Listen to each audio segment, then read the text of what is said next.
At last, the promise has been made.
The reunion at hand may bring joy. It may bring fear. But let us embrace whatever it brings. For they are coming back. At last, the promise has been made.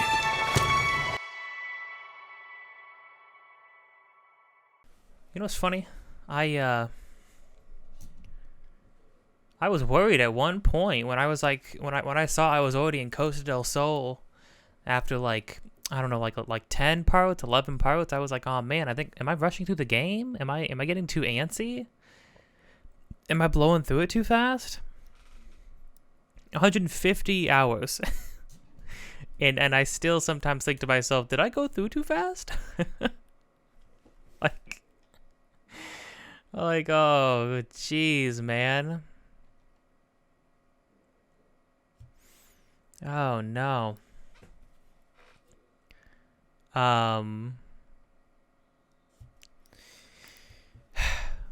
Here I am. This is one full day. Some extra thoughts that I'm having after the fact. There is like so much to the ending of the game to think about, to reconsider. So many little details and stuff like that with dialogue and things like that, but that actually perpetuated in the entire game.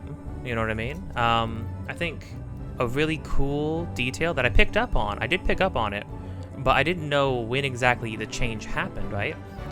After the events of Red 13's trial, right, where him and Barrett both go and do the trial and find out what happened to Nanaki's father. Barrett doesn't call Red 13 anymore. He doesn't call him Red anymore. He calls him. He refers to him as Nanaki for the rest of the game, and I actually picked up on that, but I never had a moment to like sort of consider that change. But yeah, I think that's really wonderful. Obviously, there's the obvious change in Barrett and Yuffie's relationship, where in the background of so many scenes, she's constantly making doing punch motions, and freaking jabbing him, and he's constantly acting like she's taking him out and stuff, which is really wonderful. So many wonderful relationships blooming, and then also a huge character shift is at the end of the game. Yuffie does not mention the black materia after the ancient temple. She doesn't mention it a single time. She just talks about going and saving Aerith, which I think is a really wonderful, really good evolution of her character, taking her from just joke character who only cares about the prize at the end, to a genuine member of the party, and seeing that slow evolution throughout the game. And I mean, they already gave her so much more depth and so much more purpose to why she even wants the materia and stuff, right? But I think taking it that step further was a really cool idea. It was a really good idea, and it was really effective. There is so much precedent for Cloud filling in the gap of Aerith's death, his brain just not accepting it at the end of the game. There's so much precedent for that throughout, like, but essentially what's happening is they're setting up Cloud to be in just a worse spot than ever before. And it's funny because even Sephiroth's like, dude, like, there's a moment where Sephiroth swings his sword after he stabs Aerith and like splashes the blood onto Cloud. But then the screen glitches out the moment he does that, and you don't see any of the blood splatter on Cloud. It's like Cloud's brain, you can watch Cloud's brain actively, desperately trying to fill in, like, to avoid digesting this information and shoving it deeper and deeper down as much as possible. It's so sad. And then there's the fact that at the end of the game, Aerith is only around other characters when Cloud is actively looking over in her direction. And there's the fact that everything she says at the end of the game is just lines from the previous game and from throughout this game, you know? Not to mention she acts more bubbly. And here's the thing, right? There's an argument to be had that in the CGI cutscenes, characters don't always act, in the pre-rendered stuff, characters don't always act entirely like how they have been throughout the game, right? In that scene in particular, something I clocked my first viewing was that everybody else was acting very in line with how they've been acting the entire game. The animation on Barrett's face, his facial expressions and reactions to Cloud, I love the moment where Cloud says, "Don't worry, I got this," and then Barrett looks at Cloud like, "Dude, can you like take a moment and be a human being for a second?" But then Barrett quietly looks over at Tifa and sees that Tifa is just despondent. And then he the way he rolls his head back and rolls his eyes, looks forward and says, "All right, fine. You know what? If that's where you think we gotta go, then that's where we're gonna go. I'm gonna trust you on this." And he's like, "Just, you know, I need to know you're on the path and that you can handle this. You know, you can handle this, putting this load on your shoulders." Because in Barrett's mind, maybe Barrett's trying to reason that, like, yeah, maybe maybe this is just Cloud's way of carrying this weight, you know? And then obviously what Sid says right after, a very poignant line, Sid immediately responds with, no more, like we're already almost at capacity. We can't handle any more heavy loads. Absolutely, that is supposed to be a nod or a reference to Cloud's mental state. Cloud can not handle anything else. He is at his breaking point. The next game, when the Northern Crater happens, the moment that the Northern Crater happens, it's gonna be beyond anything we can anticipate. It's going to be the hardest. It's going to be the darkest. The all is lost moment in the next game is going to be dire, which is going to make the rallying everybody together, Cloud's return, is going to feel so amazing.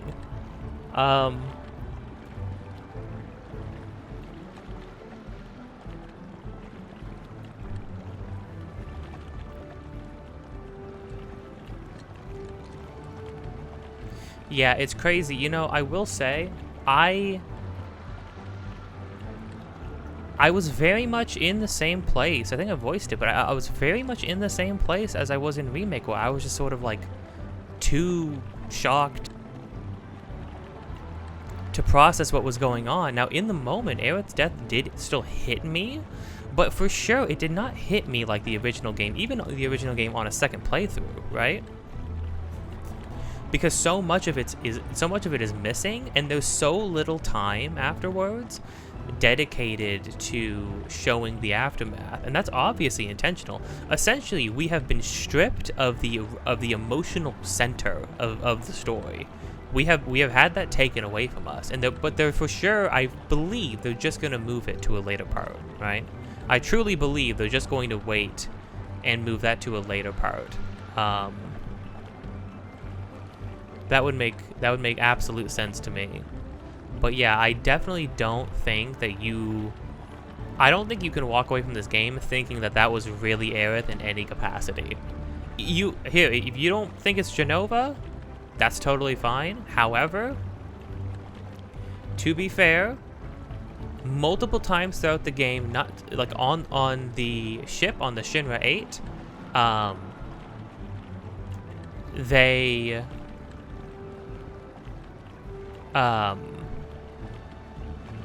on the Shinra 8, Sephiroth's speech about she could become those you fear, those you hate, those you love.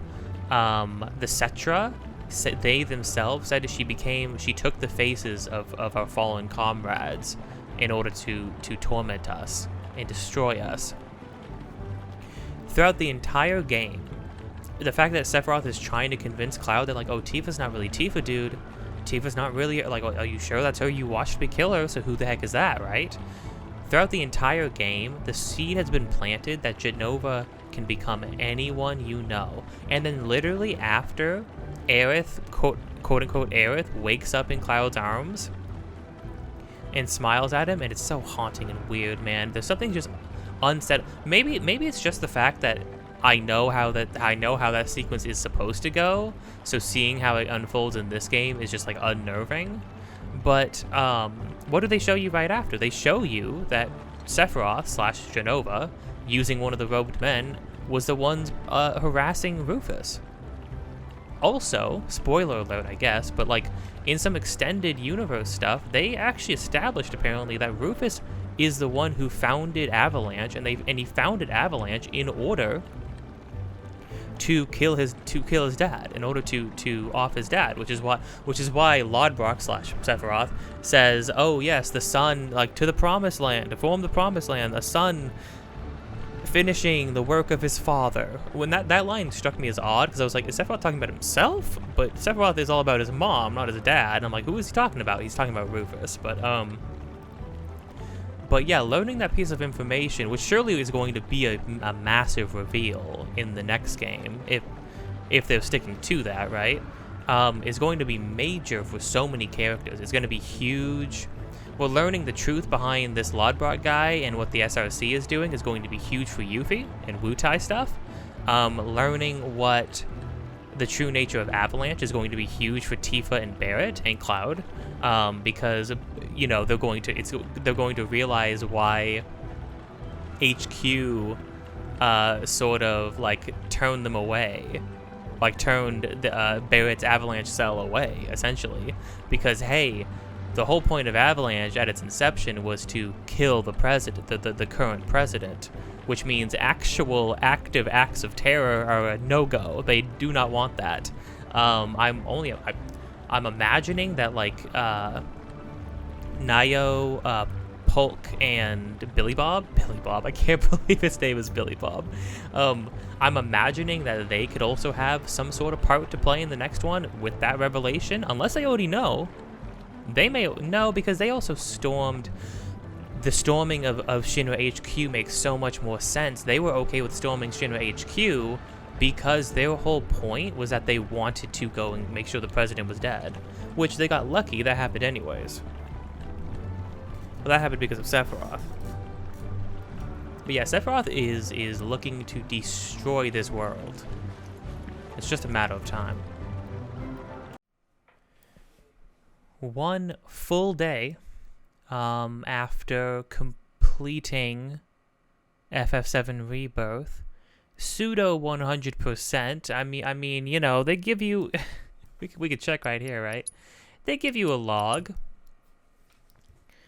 They show you some things that maybe you did or didn't do. Strongest bonds, items in the treasure trove. Love to go check out that treasure trove, actually. Yeah, I'm gonna be hopping around areas. I think I heard that if you go here, you start. All completed quest data from your current playthrough will carry over, allowing you to polish off any unresolved odd jobs. Note that you will need to restart all unfinished quests. Previously completed quests from any prior playthrough will carry over.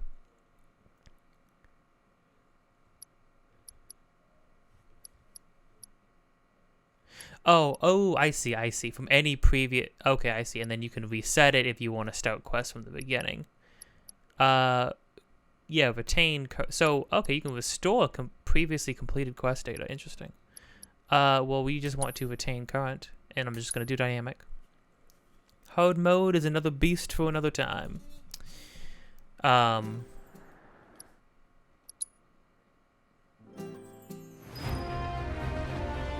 Oh, the music. Right. Oh, it's weird to be back in here. Oh yeah, everything is certainly completed. That is...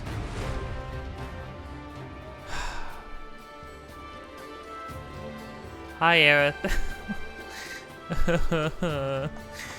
Oh, my feelings. Wow, so there's no... You would have to go back a couple chapters in order to do world traversal without, Hang loose. In order to do world traversal, Beachwear Exchange has ended. Oh, okay, well, thanks for letting me know. Have a wonderful day. Tour Costa del Sol in style with our wheel. Yeah, you would have to go back a chapter or two in order to be able to have Kate Sith out for some of the other things we're currently doing, right?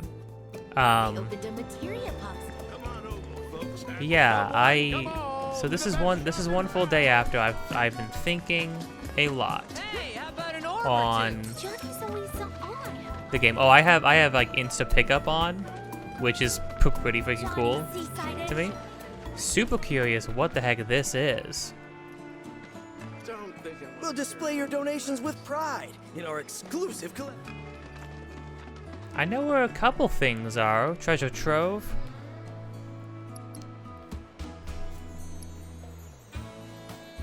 Riveting rollers under Junon? Is there another one? Are there more things to do? Twin muscleheads. Oh, there's still more. Oh, I forgot. Yeah, there was post-game Musclehead Coliseum stuff. Yeah.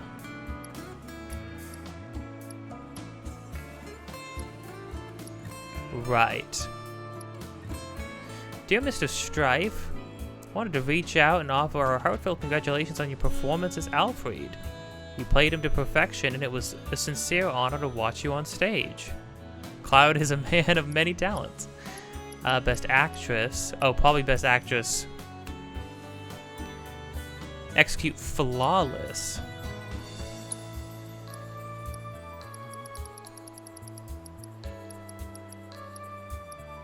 Best Supporting.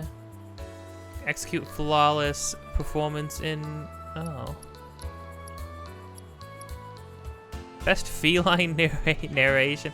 The founding member of the Kate Sith fan club. Freaking members. Number of members 0.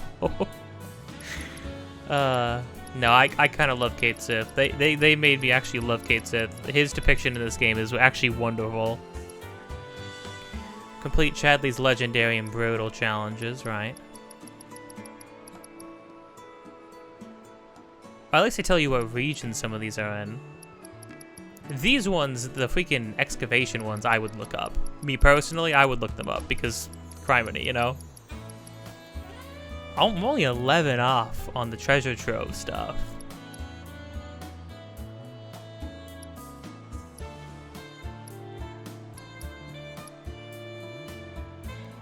Currently unavailable. Huh. Why would one thing be... take a quality photo of this one, I'd have to go back into the Junon chapter just to take that one good photo. But I'm pretty sure you could hop in and out of chapters, and once you do a thing, I'm pretty sure you'd be good, right? Do you have to complete a chapter in order to make the progress stick? That'd be something to test out. I don't know, I'll consider whether I want to try to get all these. I'm so close to getting all of these that it's like, I'm kind of like, maybe, you know? Like, maybe I ought to just do it. I feel so energized. It feels oddly doable. Interesting.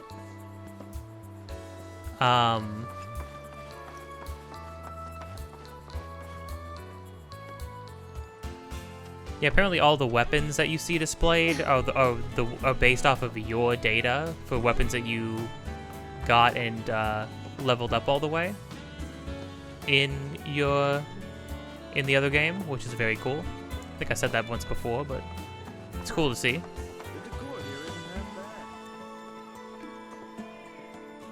All of Tifa's gloves and stuff, yeah. So many. Truly a wall of accolades. It's actually very satisfying to see all that stuff lined up. Or to have the game actually like acknowledge it, I think is really cool. Okay, where do we want to start? Where do we want to start? Where do we want to park it? I think grasslands. Let's go back.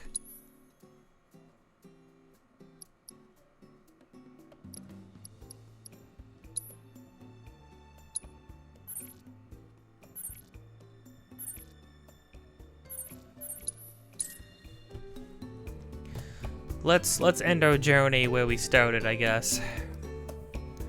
So, what do I think of this game? I mean, it was okay, you know? it was alright. I mean, you know, I've played better. I mean, compared to FF16? No, I'm kidding. I'm not gonna turn this into the second roast of FF16. Obviously, I liked this game better. What? Aw, man, you don't want to do this. You don't want to do this. I'm just trying to talk, man. Game's over, bud. You don't know what I got. I'm a monster.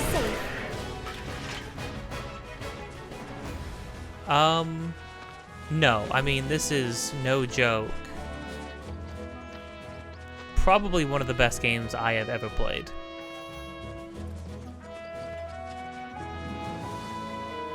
I mean, I can't... It's absolutely one of my favorite games now, of all time. It goes up there on that list. Are my standards particularly high? Honestly, I think so, because a lot of my favorite games of all times are like notably, like generally regarded as amazing games. But then again, I know a lot of I dislike, or I was not a huge fan of a lot of games that a lot of people have they usually write home about. You know what I mean? So.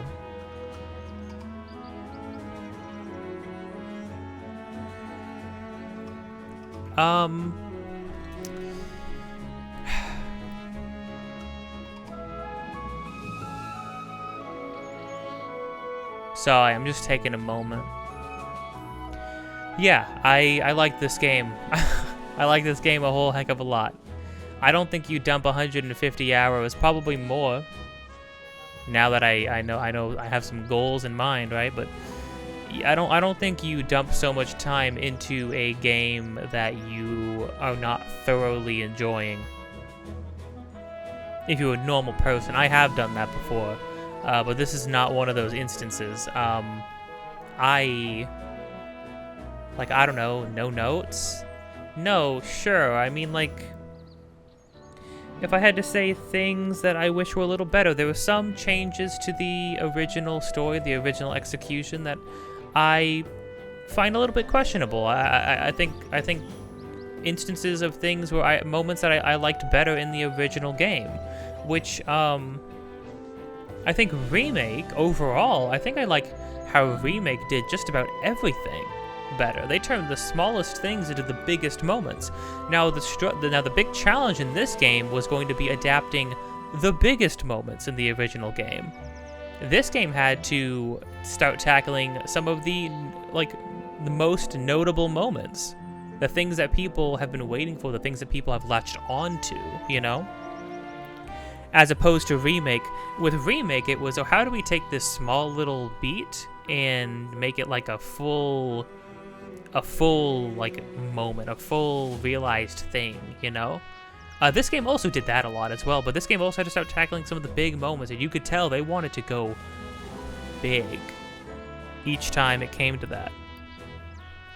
And I think overall they did outstanding. I think there are things where I'm like, I didn't like the conclusion of the Midgar-Zolom encounter. I think it had like pretty good build-up. I think the build-up could have been better. And then I think that it could have... The execution, the overall outcome of it was just sort of rubbed me the wrong way. I think the dying part in the original game is actually better. I think it's kind of weird that they made Barrett and Dine's confrontation take place in essentially like just like some junkyard. It's weird. In a way, I feel like it's almost poetic, you know? It's almost a poetic thing. But then on the other hand, it's also like, I don't know. Like it just it felt kind of like an anticlimactic final stand area. I think it was weird that they weaved in and out like a bunch of like Shinra soldiers breaking up the fight. I like how extensive the scene was, and yet I don't like the overall... I like the overall conclusion better in the original game. I like the overall set piece better, with the sky and twilight, with the cross on a cliffside ledge, dying like sort of just like falling backwards into it. I think the actual fight with Dyne was sick. I think that was actually amazing, incredibly satisfying. To go like Barrett versus versus a mirror, a dark mirror of himself. I mean, that's like a cool. It's what it should have been. I like how crazy like Akira / Trigun Dyne's arm was going during that encounter. That was really cool. I think though, and then immediately segueing into a fight against Palmer, and then immediately going from a fight against Palmer, like really goofy, weird, random fight against Palmer, segueing from that immediately into like Dio showing up and then giving you the buggy and then immediately going into a car chase sequence. It just, none of that individually was bad by any means. It was going one after the other. And that's kind of the case of like, you could tell they wanted to go huge because that's such a big moment in the original game. That whole sequence is such a big moment in the original game, right? You could tell they wanted to go huge. They wanted to go as big as possible, and yet it's going... The pacing of it all was really, really wacky. It was really strange. It kind of took away... They kind of took a lot of the focus very quickly away from the important part of that entire sequence in the original game, which was Barrett and Dyne. Which, you know, I think it's a shame, because like I said leading up to that part, and when I got there, that's my favorite part. That's one of my favorite moments in the original game, you know? I was waiting for that. And especially, and you know, and here's the thing, on the other hand, the Red's whole moment in Cosmo Canyon leading up to him finding his dad, that was just as impactful, if not maybe even a little more. At least that whole section was on par with the original game. Even and they made it, you know, they made it a big section then as well. Yeah, I think. But then I don't know, the game, it got to a certain point in the game where it's like, after you the further you get in the game, the higher the quality it goes. The game reaches unbelievable levels of quality. In every aspect of it. Main story always hits. Like, main story stuff always hit. The expansions on areas that you traverse from the original game were amazing. All the different biomes, all the different locales, every single town and village, they just nailed it. The vibe, the tone, the music, all of the new music, unbelievable. Every single side thing you do, and I know people want to say the game's crammed though. It's too jam-packed with a bunch of stuff. It's needless, right? Here's the thing though. Here's the thing. Almost anything you do or you can do in the game leads to a pretty sizable reward. You're constantly getting like leveled up materia, like already like leveled up materia earrings, new accessories, armor, skill points for your characters, a brand new materia, brand new equipment. Sometimes you get a weapon for a new weapon for a character. It's actually crazy that they made almost every single thing you do good. Or worthwhile in one way or another. But the coolest thing is there's so much stuff to do in the game that if you just wanted to casually go through it and do whatever you felt like doing the whole way through, you'll get enough good stuff from doing the things you want to do that you can make up for the rest by buying things. Like, it's totally still viable to just buy most of the materia that you get in the game. Obviously, like, you know, you're not buying Comet. You're not gonna be buying Comet, right? But I do think it's crazy. Just the sheer quality of not only what you get for doing side stuff, but the side things themselves. There is something for you in the side content. You just have to find it. And if what you're doing if what you're doing at any given moment isn't fun to you, you can so easily drop it and go do something else, and there will be something else waiting for you to do. If you don't like the card game, go find a mini game. You don't like the mini game, go find a side quest. You don't like the side quest, go find the world intel objectives.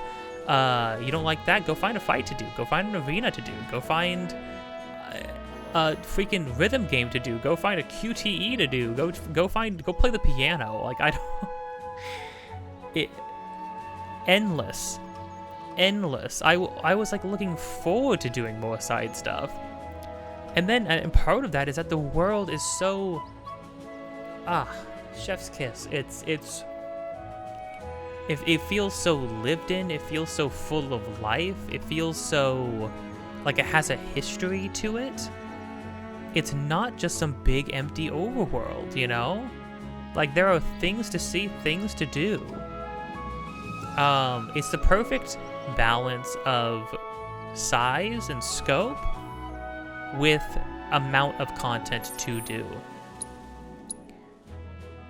It felt like there was always... What? Mako Pipe Junction. I found that, but I didn't get the... Oh, hold on.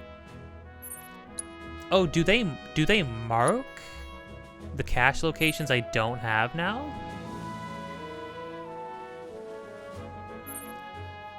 Okay, well, that's another thing to do. Alright. Yeah, because I wasn't that far off with cache locations, right? Super cool, you get to see the play log whenever you want now. Cache locations cleared, 37 of 49. Oh, wait, hold on. Do they mark the stops that I don't have too? That would make sense. Oh, yeah, Chocobo stop. It's locked. Okay. Hey, what if the two Chocobo locations I didn't get were both in the opening area? No, it looks like that's one. Oh wait, what about places to dig? Well, okay, I know it said Corel has a place to dig that I didn't get. Cache location.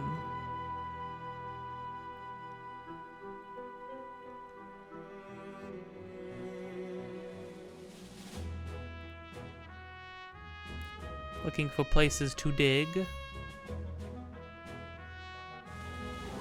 In case there is one. Oh, well no, there would be no places to dig there.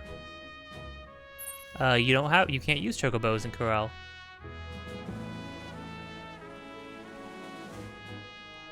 There's a cache location right by the helicopter pad?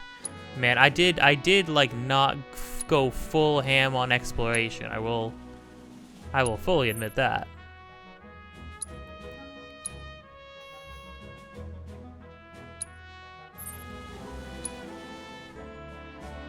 Okay, hold on. Junon? Cache location, cache location. Okay, that'll be another thing to do as well.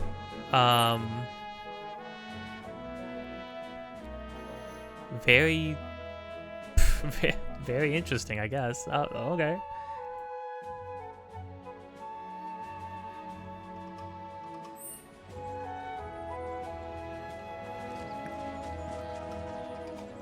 It would be cool if they marked, like, where...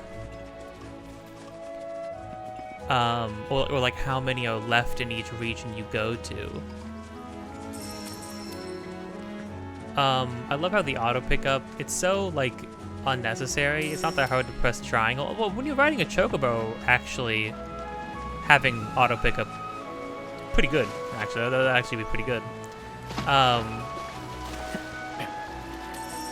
Yeah, I think the quality and then the sheer amount of the quality that the quality of side stuff, the diversity of the side stuff is extremely admirable. Now they said that they were going to try and like study up on like how Witcher 3 does it and try to emulate some of that. I haven't played any of the Witcher games, but I've heard that the side content in those games is great. I've heard why it's great. I've heard a breakdown of some side quests, all the way back from like the first one, and it does sound very compelling. So I think that's, you know, a good call. If it's anything like that, how they do side stuff in this game, or if it's even better than how they do side stuff in this game, then no wonder this game hit so hard. Man. It's so funny. The last CGI cutscene of this game, when they're standing in that big open valley in between some mountains on the northern continent, and you can see like some ruins like dotting the area. It just made me, after it's because of how good the open environments are in this game, I immediately was like, let me walk around that map. I want to walk around that map so bad. Again, I think this game achieves the like Elden Ring effect, where just the actual geography of the map itself, like, is intriguing enough to want to go run around it and explore it. You know what I mean? I think it's a big testament. You know, that I think people end up spending the most time in the grasslands. From what I've seen, and I think that makes a lot of sense. I know I did. And I think that makes a lot of sense because the grasslands are designed in like such a way, especially when you're picking up the ropes, that it's just like, it feels like there's intrigue around every corner. It feels like there's something to go look at around every single corner. And then when you eventually pick up what the game's putting down, you, in the other regions, you know, you kind of know what to look for, what kinds of landmarks to like look for and go peruse around. But even then, sometimes there was still a surprise, you know? Sometimes there was still a surprising moment, a surprising spot, something that you maybe weren't expecting. So I was missing a bunch of Queen's Blood cards too. Queen's Blood, man. I was not ready to want to play Queen's Blood so badly. There's a theory that Queen's Blood's act, and here we are. Like, oh. Mayhap some of these are it? Kujata, Odin, Phoenix, Alexander, Bahamut, Gilgamesh as well? Wow. What does he do? The Ancient Stewards pack, Chthonic Sentinels pack, Demon Gate, Red Dragon, Moscow, and Adamantoise. Very cool. Special Forces Operator, Don Corneo and Abzu. And Roche. Endgame baddies.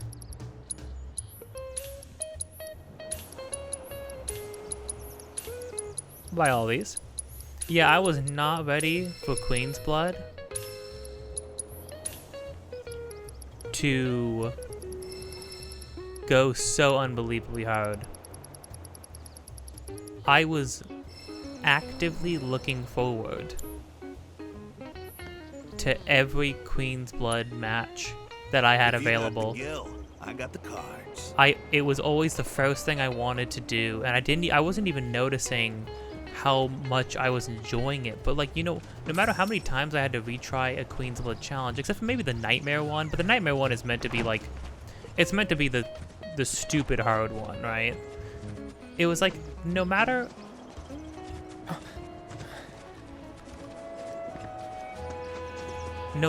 how many times I would have to reattempt a Queen's Blood match, I was only ever having a great time. Every single time, the whole time. Just so much fun.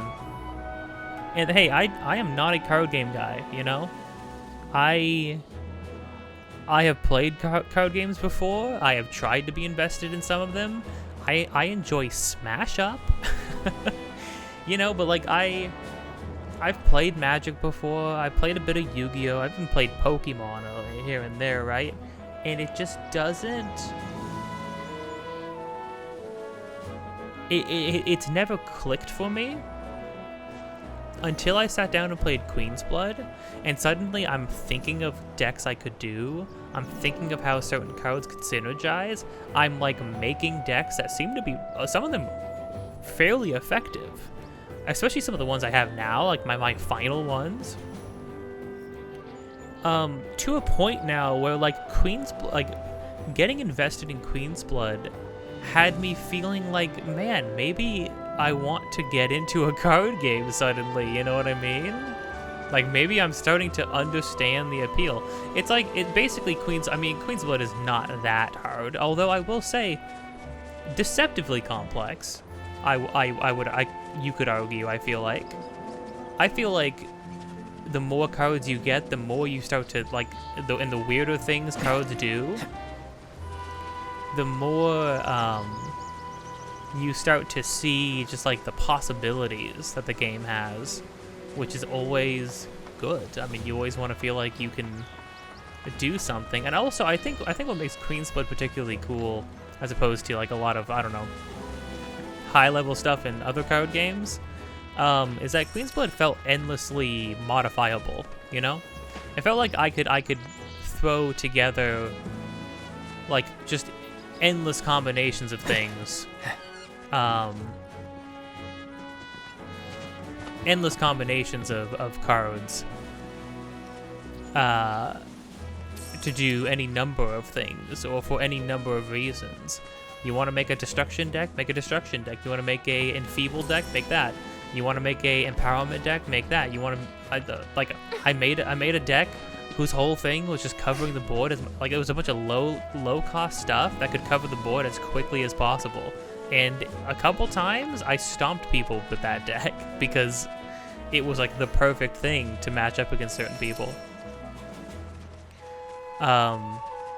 So yeah, I don't know how they made a card game that I liked and like wanted to play, but I mean, I was genuinely sad when I like finished the Queen's Blood quest and realized, oh, that's like probably it, right? Like I don't think Sephiroth is gonna challenge us to a game of Queen's Blood. I'm pretty sure, you know.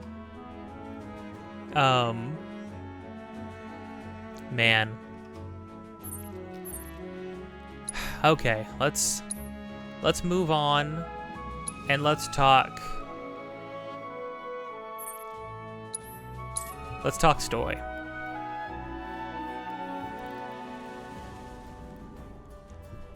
So, is the story good? Yeah. Yeah, well, yeah, because a majority of the story is just Final Fantasy VII's story, which is good.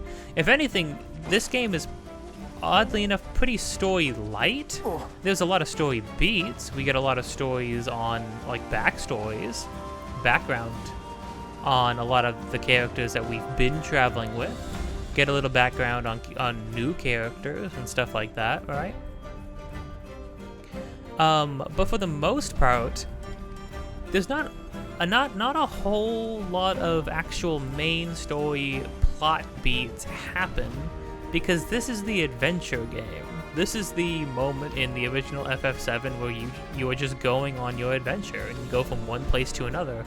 And boy, does it feel like that. If you wanted to, if you just beelined it through the story, you'd be hitting new locales every couple hours, you know? As opposed to like every 20 hours, because you're a psychopath and you want to do every single thing the first time around. Honestly, though, again, I wouldn't have done every single thing the first time around if it was like genuinely becoming grating, you know? Like, I had nothing to prove with this game, but my gosh, it was same reason where it's like, if I was fighting, like, you know, the hardest fights in Remake, if it was getting to be like too much, I probably would have just stopped doing that and just like not have done that, you know? I am not a completionist. I don't have that pull and push, but sometimes you sit down and you play a game and you're like, I need to eat you. I need to devour you whole and gain your essence. I need to take you within myself, you know? And so I did. Gosh, oh man, we didn't go to Fort Condor. Crud, yeah, so we didn't go to Fort Condor still. Let's talk about things that we didn't happen that would have happened. No mention of Bone Village, the excavation site before the Sleeping Forest. So don't know. You just start after Ancient Temple. You're just in Sleeping Forest, and then you go straight to the ancient city. We don't really get to explore Ancient City, but there's reasons why we'd go back in the next game. We don't go to Rocket Town. No mention of Rocket Town even, but that's Sid backstory, and Sid didn't really get to be a full-fledged character, and he wasn't a full-fledged party member, so we'll see about that. Didn't go to Fort Condor. Obviously didn't go to Wutai, but that's understandable. I mean, with the SRC stuff and the war coming on, Wutai is going to be a huge part, and it's probably going to be much different in the next game than how it plays out in this one. Well, I mean, in the next game, in relation to how it plays out in the original game is what I mean.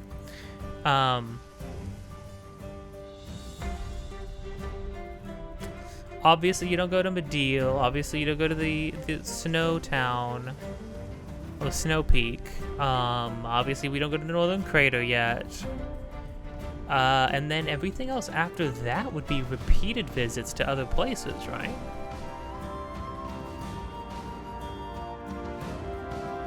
Well, and outside of, like, caves and islands and materia caves and all the side stuff you could do in the OG game once the world opens up.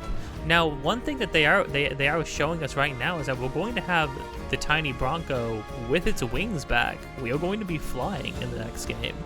Now, are we going to be actively flying? No, probably not.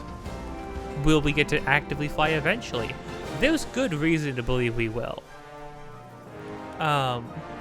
There's good reason to believe we will. I mean, you know, it's that thought of like, well, they have to go bigger, right? I don't know how you go bigger than this game. 150 hours of polished content in this game. I don't know how you go bigger than it. It sounds like it would have to. It sounds like the third game would have to be an impossible game, which is what I was calling this game before it came out. Because I was like, how do you go better than Remake? How do you do the big open world?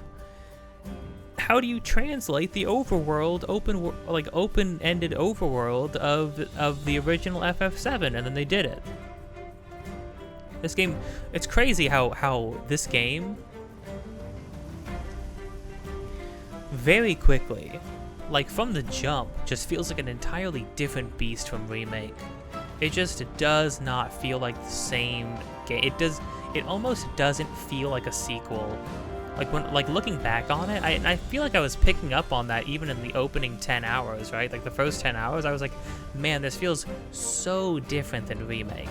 This is not just Remake 2, you know? This is Rebirth. And what's the next game? Recalculate?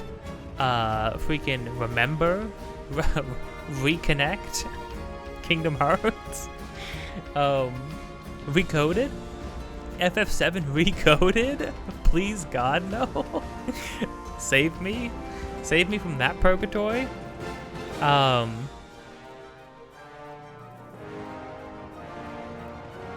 I have been sitting and absorbing and contemplating on my own, and then also absorbing other people's thoughts and theories. Obviously, Maximilian, I feel everybody's probably has watched Maximilian Dude's reactions to things now, right? It's funny, he was behind, but then I was behind him, so I had to beat it first and then retroactively watch his thoughts and things like that. Oddly enough, unlike in Remake, I am not being fully compelled or being fully put on board with his train of thought. I actually arrived to where his mind is at on my own this time. Which maybe that's just what happens when you maybe after you like fall down the rabbit hole and expand your brain after the events of Remake, maybe it's just you start to be able to see through the Matrix easier. I don't know. There's one point though. There is one point though that I'm pretty sure I feel like I'm in one. I'm pretty sure I know what boat I'm landing on in it, but my initial thought was different. So, let's talk about Schrodinger's Aerith. Is Aerith alive? You saved her, right? No. No. No, you for sure. We for sure didn't. We for sure did not save Aerith. Let's get some moodier music. And this freaking nightmare plays. 100% Aerith is not alive. I guess there are some people who beat this game and genuinely felt like Aerith was alive. I want to say that it's gotta be the minority of people, right? I don't know how you beat this game and think that Aerith is alive. I truly don't.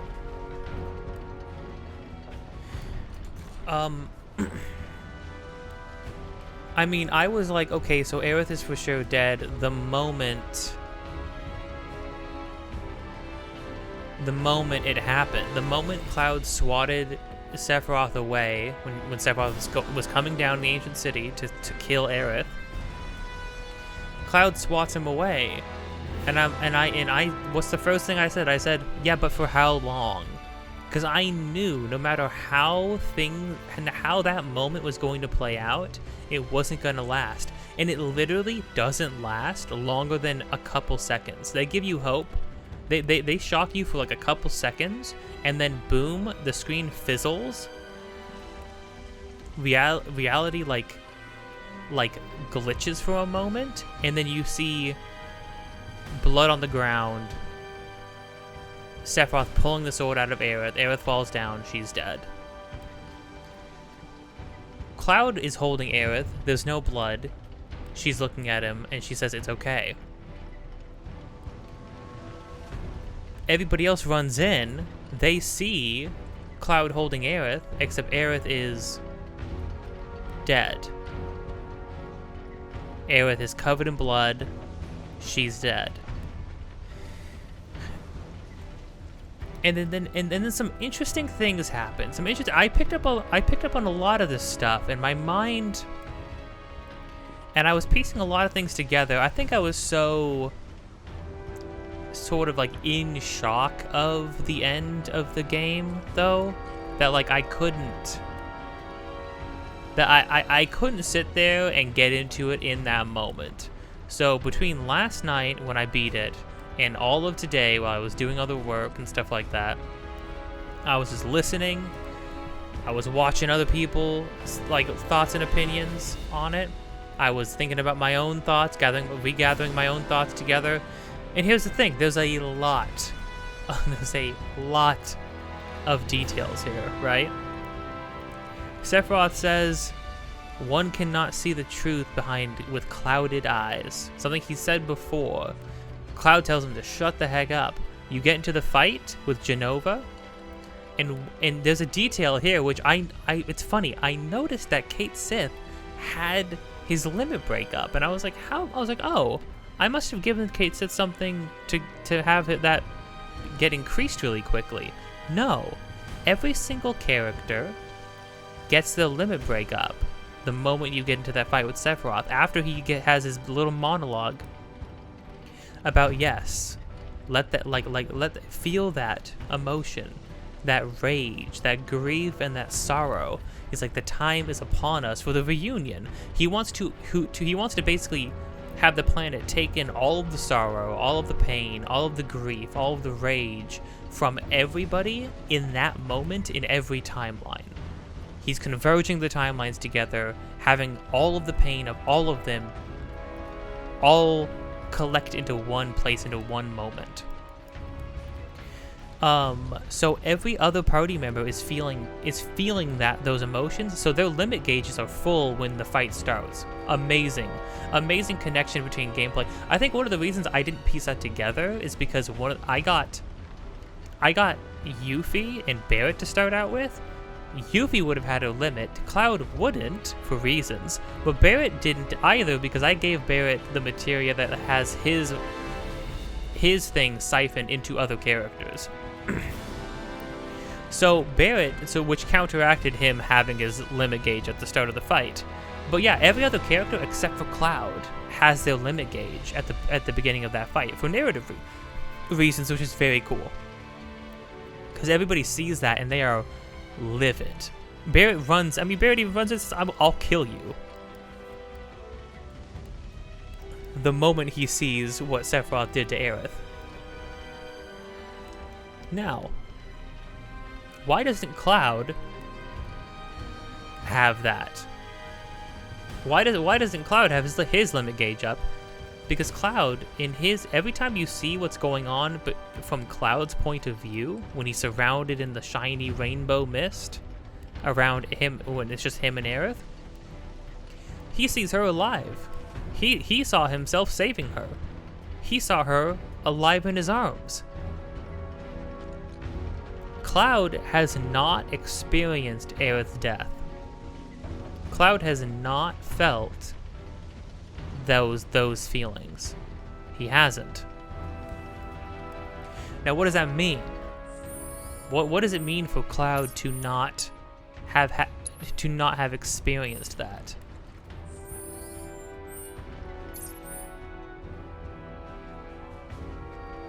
Wait, hold on, what?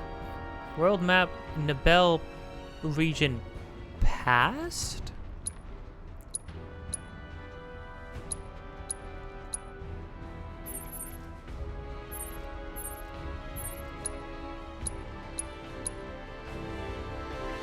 Oh, like from the past?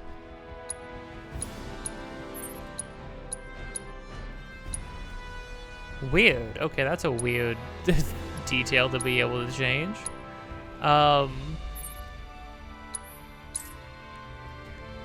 go somewhere else. Change the scenery. We're hopping around.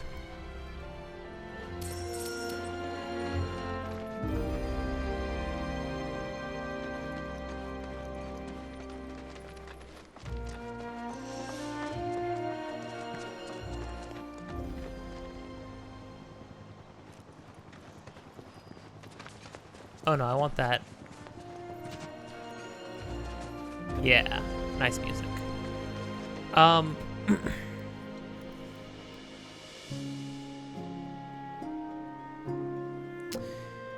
What that means is that we are dealing with Cloud moving forward into the third part. We are dealing with a Cloud who has not had to experience that. Much like, because when you think about it, Cloud has never experiences or fully grapples with any loss in his life. Not because he doesn't experience it. He experienced Biggs, Wedge, and Jesse. And obviously the platefall of Sector 7 is being a traumatic event, right? But when you see snippets of him dealing with the loss of Nebel, you hear his mom, you see his house on fire. You never get to see him you never get to see him find his mom. You never get to see him grapple with that. In the first game, when he thinks about his mom, it snuffs out immediately. He immediately stops thinking about it. In this game, at the very beginning, when he goes and visits his mom, it snuffs out immediately. He gets a couple interactions with his mom, and then it goes away immediately.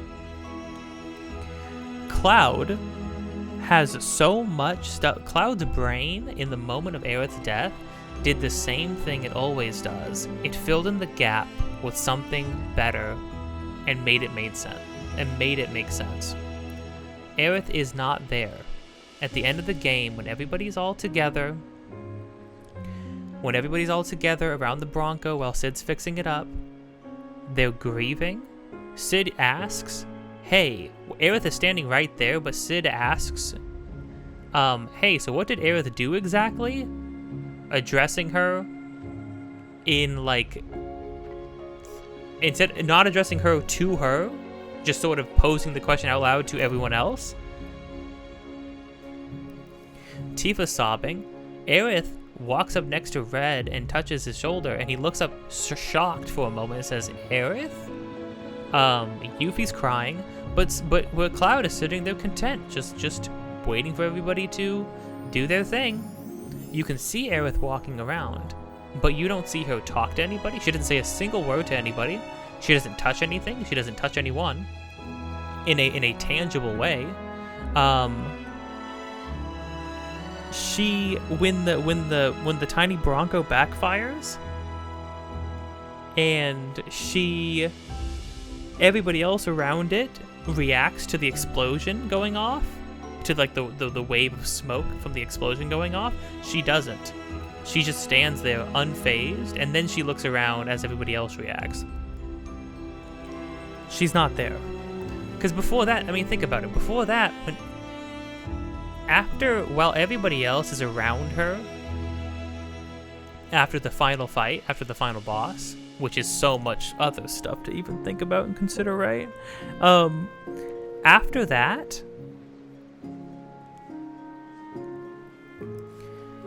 Cloud goes up, kneels in front of her, or kneels down to her, or picks her up and says, Aerith, wake up. Nobody else is around him, and she wakes up. Doesn't say anything. She just wakes up and looks at him and smiles. That was some of the most haunting imagery, especially followed up by, they time jump from her waking up in his arms, they time jump to everybody else sitting around the edge of the pool of water, presumably the one that Cloud from the original game would drop Aerith into. But they're all sitting there. Barrett says, we can't stick around here, we gotta move on. Cloud says, all right, let's do it. And then Tifa looks shattered by Cloud's reaction. And then Cloud is sitting there, and in the foreground of the shot, you can see Aerith's face.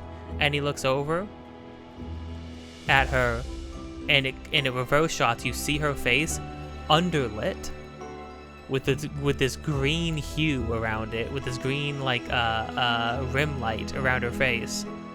And she looks at Cloud and smiles and says, I'll see you off. And the music does not sound triumphant. It does not sound positive. It sounds haunting, dude. It gave me goosebumps. The first time, this isn't me coming to this conclusion after the fact. When I was in the moment, I was my jaw dropped because I was like, this is horrifying. She's not there.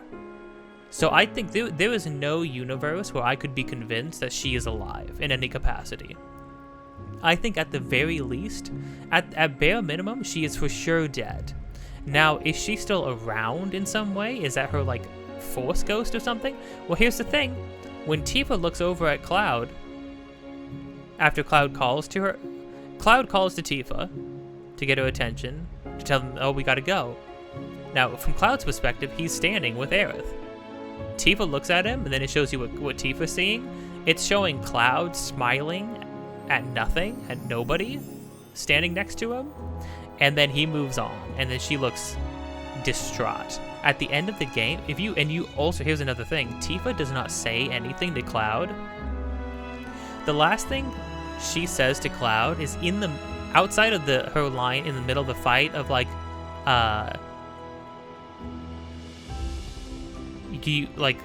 in the middle of the fight, she says, "You got us," and then Cloud says, "I'm with you," something along those lines.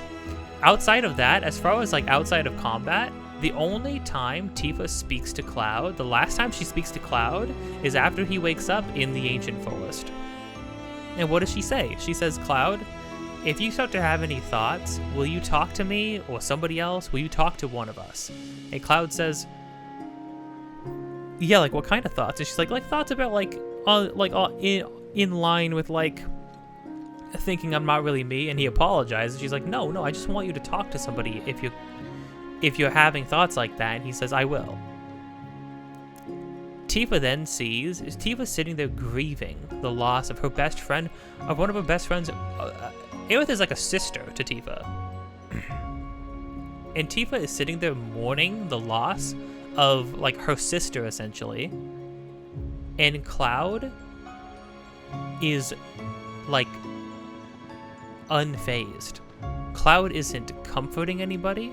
Cloud is not comforting her because he can't comfort Tifa. Because from Cloud's perspective, Aerith never died. And his brain did all the gymnastics it had to do to make that so, to solidify that in his own mind, that she is actually there. Which is why at the end of the Tifa does not say anything to Cloud after Aerith's death. She didn't say anything to Cloud before they all get back on the tiny Bronco. Tifa, and she looks distraught. She looks uncomfortable, and I think it's one of those things.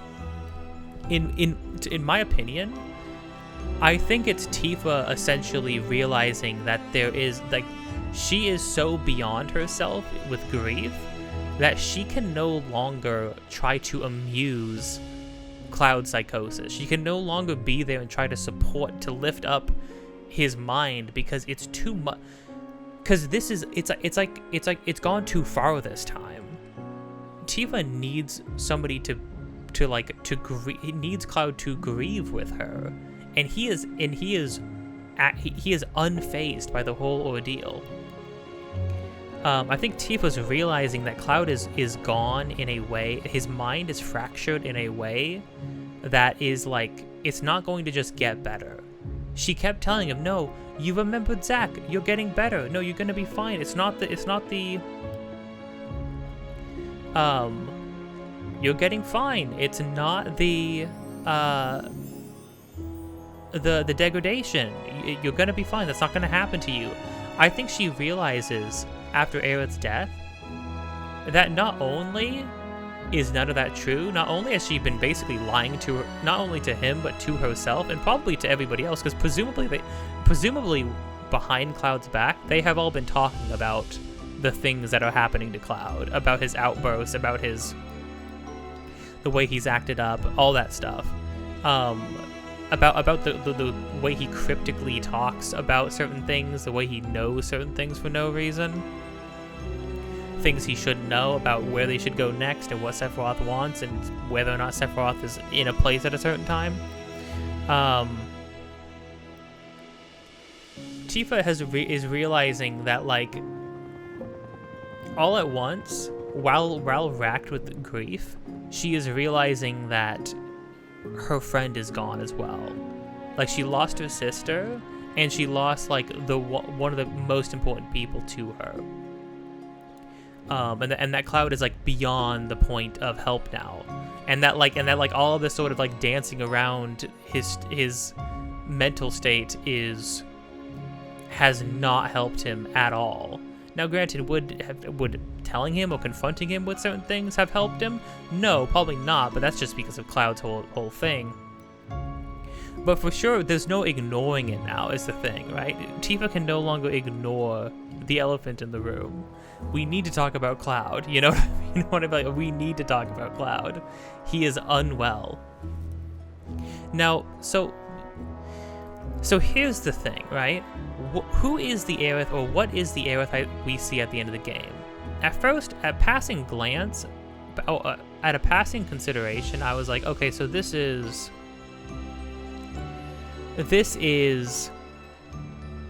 like just in Cloud's mind. Cloud's mind created this Aerith.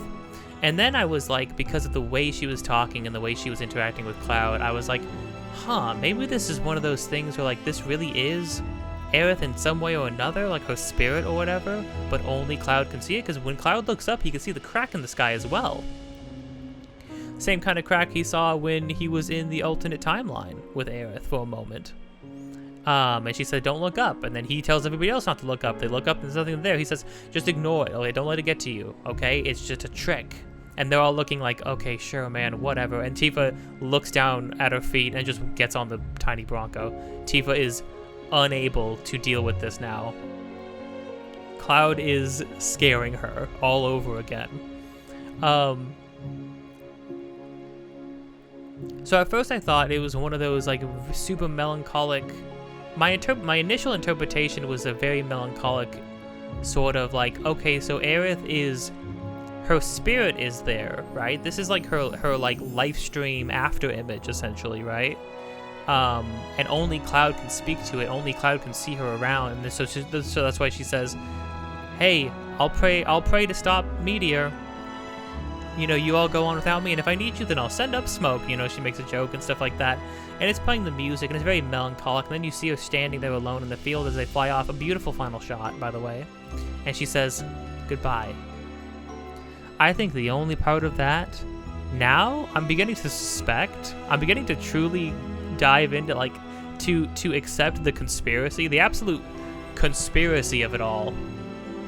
Which is that I think the only real part of that was when she said goodbye, because of the way she sounded.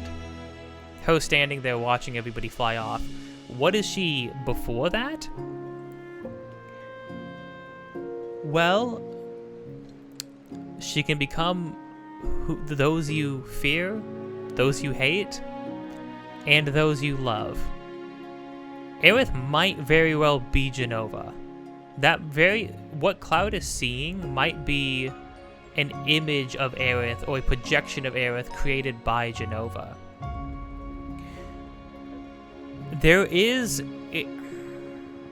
It would make a lot of sense. It would make a lot of sense why only Cloud can see her.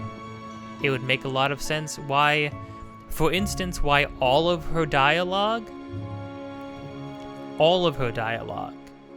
in that final cutscene before the credits, all of her dialogue is taken from other places. It's taken from Remake. It's taken from the OG game. It's taken from this game. Heck, and then think about this. Why would she say, "Oh, I'll pray to stop Meteor"? Well, but Sephiroth hasn't summoned Meteor. He hasn't summoned Meteor, and also he doesn't even have the black materia. Right before she says that, we see that Cloud reaches into his pocket. He puts Aerith's clear materia away, and then feels another materia in his pocket, pulls out the black materia, like the actual black materia. I was a little confused in the moment where it's like, oh wait, Sephiroth has the black materia, but then he drops it, makes Cloud pick it back up to hand it to him. Well, that wasn't actually Sephiroth. I was reminded that Sephiroth's body is in the northern crater, right? That's where the black materia has to be in order for Sephiroth to use it. That's where Cloud would give Sephiroth the black materia in the original game, right?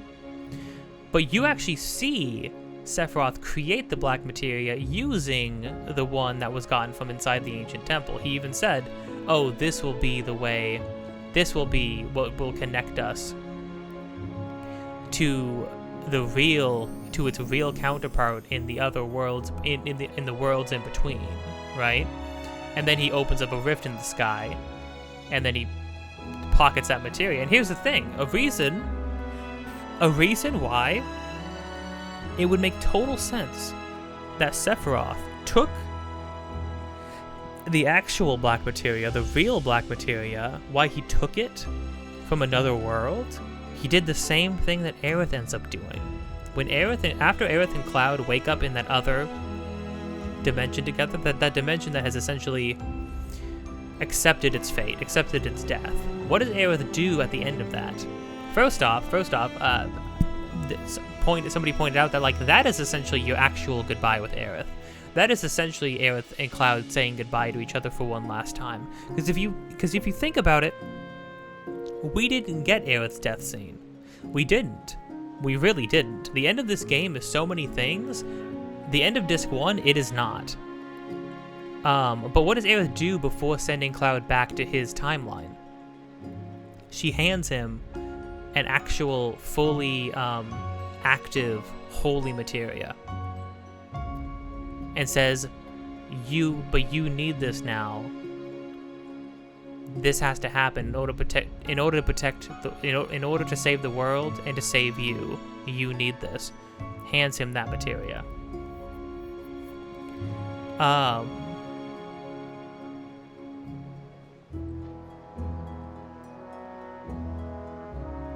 So,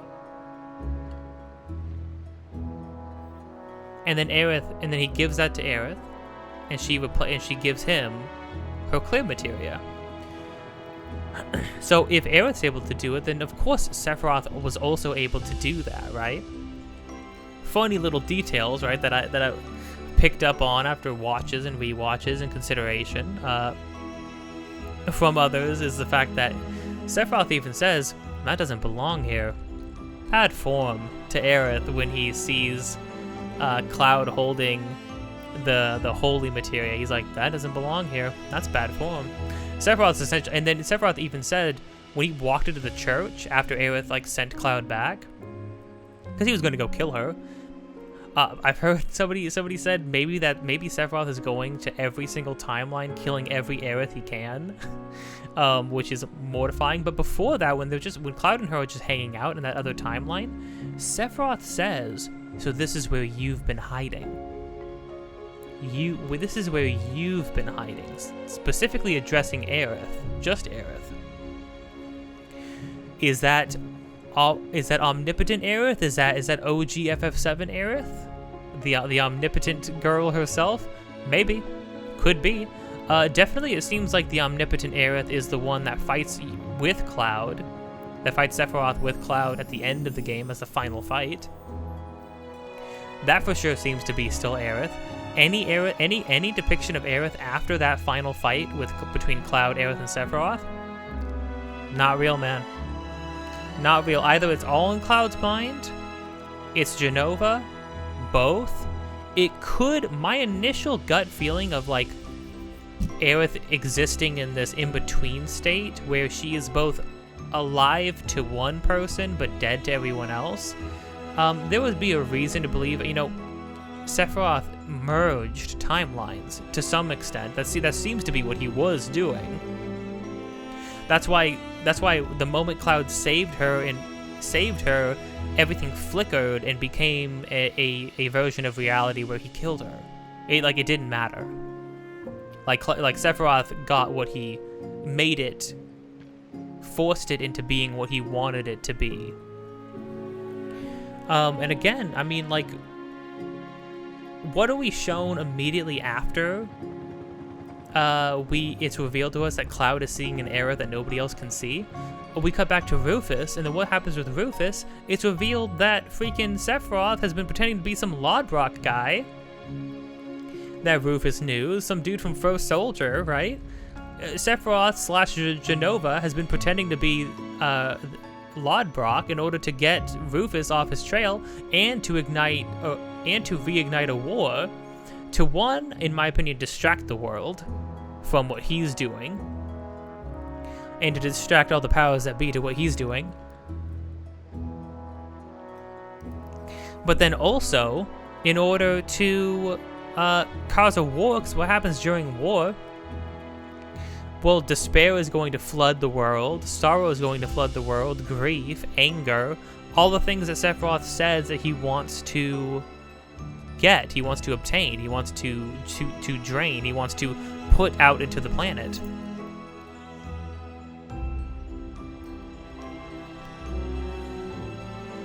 And here's the thing, and here's something I landed on pretty quickly after you know, putting the game down last night.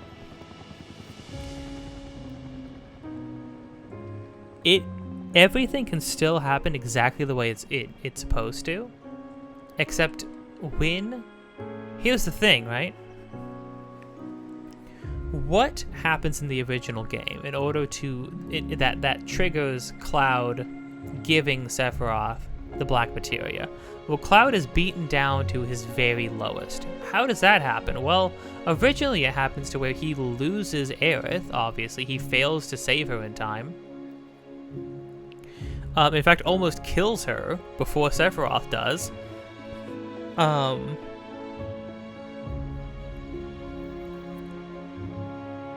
He rallies everybody together, they all go, and then it's revealed to him what he is. And then he is convinced, he is fully convinced that he is not a person. And what's funny is before that, I distinctly remember pointing out in my second playthrough of the original FF7 that I did before these games, right? I pointed out a really interesting piece of dialogue between Tifa and Red, where Red's talking about, like, hey, Red mentions, like, hey, well, what about, like, the robed men? He mentions something about the robed men, and it's something along the lines of, like, well, what if,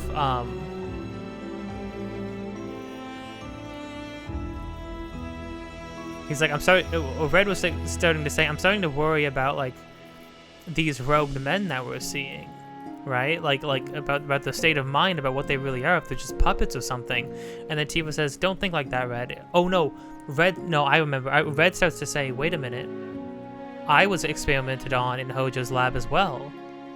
What if I'm like the robed men? And Tifa's like, no, Red, you can't think like that, it's fine. And Red's like, but I don't know what he did to me. What if I start to lose my mind? What if I start to lose my mind like all these other men did? And then Tifa yells at Red and says, stop it, Red.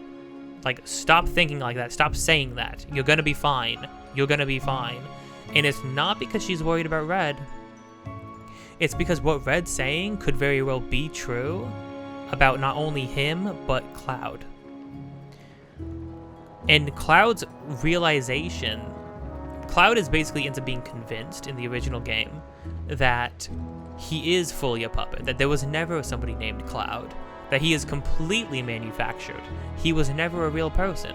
He was never a real, he didn't have a childhood. He was always just a thing that was built in a lab to be a clone of Sephiroth. When he's fully convinced of that, he breaks, right? Now, how do we break him this time around? Because Cloud seems to be in pretty good spirits at the end of this game. Because, oh, Aerith's alive and he totally saved her, and she's not Genova. We promise.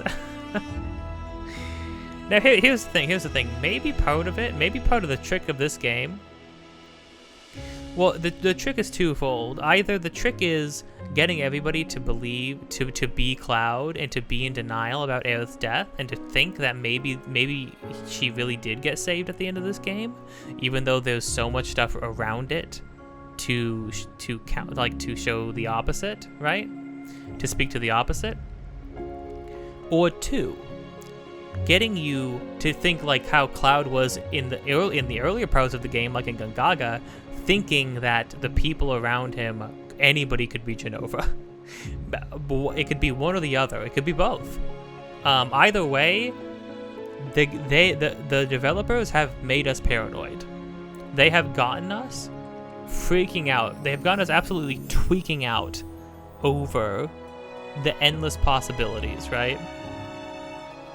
Now, I actually am starting to really come around to the the Aerith that Cloud is seeing being Jenova. First off, 22-minute song during the Jenova Life Clinger fight. In the original game, it's Jenova Life. In this game, it's Jenova Life Clinger, as in clinging on to life, clinging on to a life. And it starts as Aerith's theme, just like it does in the original game. But then it transitions. It goes back and forth between Aerith's theme and Jenova's theme, and it gets woven together. Music is important, motifs are important. You don't just do things. Sometimes you can do things just cause, but a lot of the time, especially in this game, you don't just do something just cause. They don't just use motifs, like music motifs, just for funsies. You're not going to be walking in the overworld and then suddenly hear Sephiroth's theme for no good reason, right? So, I mean, the implications are there. The implications are there. And I'm starting to like the theory, because when we get to Northern Crater, what is going to break Cloud to the point where he fully loses himself and like fully surrenders to Sephiroth and gives him the black materia? What's going to bring Cloud to that point? What's going to give him his full mental break? It's going to be the revelation that Aerith is dead, and she has been since the ending of this game. You're going to be playing like 20 to 30 hours of the next game, maybe probably less than that, but you're going to be playing for a good long while in the next game, and Cloud is going to be mentioning Aerith. He's going to be not understanding why other people are sad, why the other people are grieving. He's not going to be understanding why spirits are so low.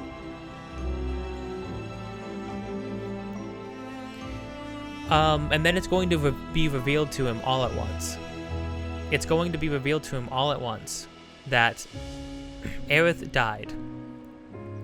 That he did fail to save her. She's dead. She's been dead for a long time. He's going to remember lowering her into the water. The entire like Aerith death sequence, they're probably going to show that scene from other people's perspectives. They're probably going to show the immediate aftermath, they're going to show more of the subsequent events following her death, and they're going to show Cloud lowering her into the life stream. And they're going to do all that as a massive revelation for Cloud, and probably for a lot of the audience at this point, right? I mean, I sort of suspect that to happen now, but for a lot of the audience, maybe that'll throw a lot of people for a loop. But yeah, they're going to show Cloud it's going to be revealed to Cloud what happened, and Sephiroth's going to repeat the line, "You've lost one of your best friends, one of your greatest companions, and you didn't shed a tear." Because what do we see when Cloud's holding Aerith? It keeps flipping back and forth between a Cloud who's saying something, saying the stuff that he would normally be saying to Sephiroth, but we don't hear it. A Cloud who's sobbing, pleading for Aerith, like pleading for Aerith's life. And then a Cloud who's sitting there, not crying, not saying anything, and seeing an Aerith who is still alive in his arms. And you know, honestly, this could be a stretch. But if you look at Aerith after her death, if you look at most of the moments where Aerith is on screen, when it's just her and Cloud, outside of her and Cloud fighting Sephiroth, she looks kind of strange, man. There's something eerie about it, dude. There's something uncanny about it. It's very strange, dude. And then, I mean, the fact that all of her dialogue in the very last cutscene is taken from other things that Cloud would remember, or other things from just other points in time. Like, come on, dude. It's like she's a husk. She's just a puppet being paraded around to torment him. And then, hey, guess Guess where you throw in the real Aerith death scene? Guess where you throw that back in? You throw that back in when Tifa helps Cloud regain all of his memories. You show him what happened to Zack. You show him what happened with them on Mount Nibel. You show him his childhood, and then you show him what happened to Aerith. And all of that is going to fuel Cloud and piece him back together, and he's going to be coming out stronger than ever. Another theory too, because it shows that Cloud actually has the black materia, which actually does make sense. It does make sense, because the Sephiroth that was handing it to him in the Temple of the Ancients obviously isn't the real Sephiroth. It hasn't been the real Sephiroth. We have not seen the real Sephiroth, except probably the one that Cloud keeps confronting in his mind at the edge of creation, right?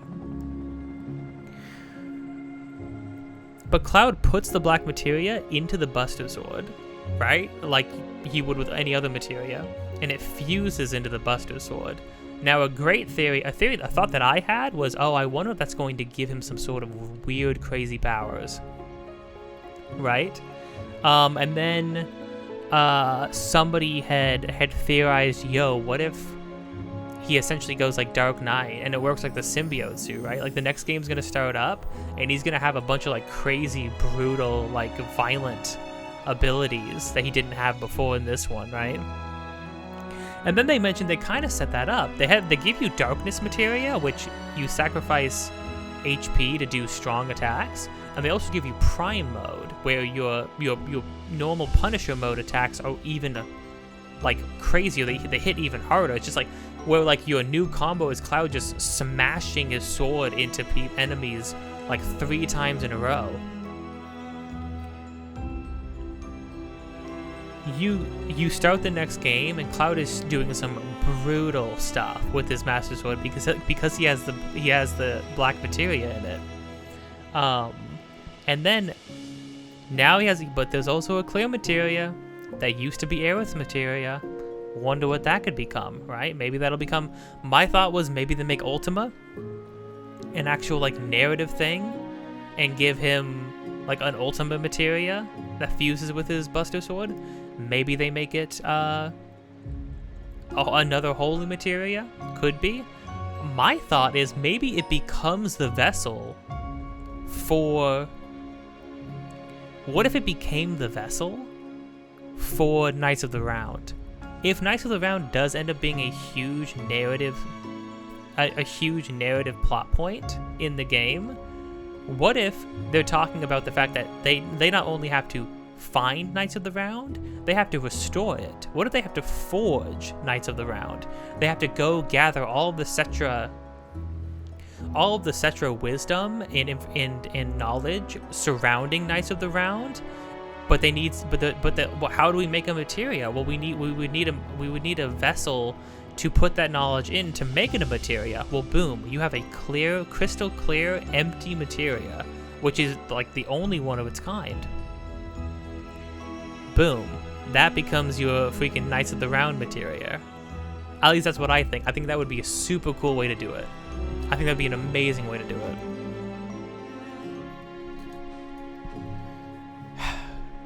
But again, I mean, there is truly no speaking to any of this as if it's fact. There is no facts. We don't have the third game.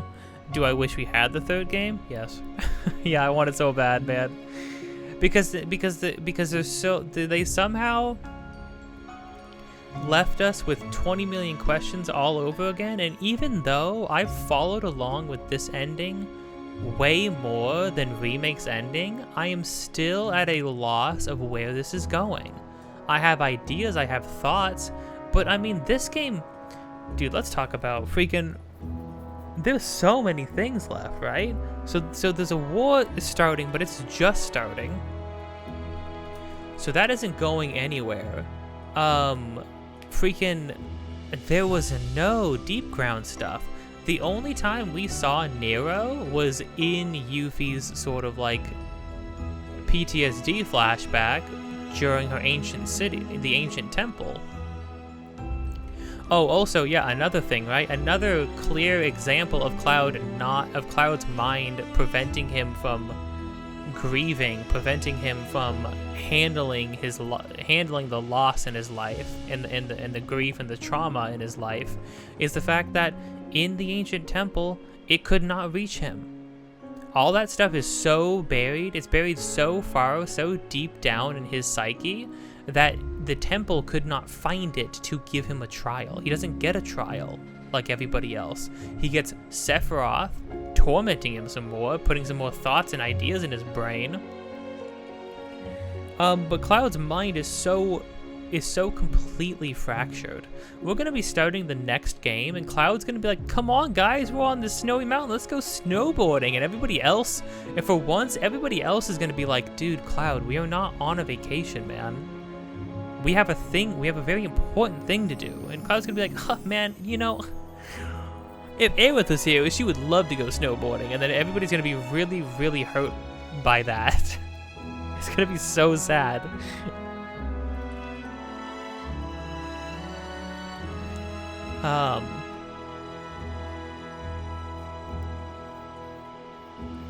It's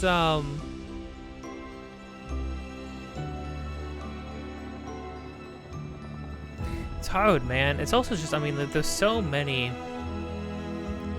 incredible moments going back to back to back.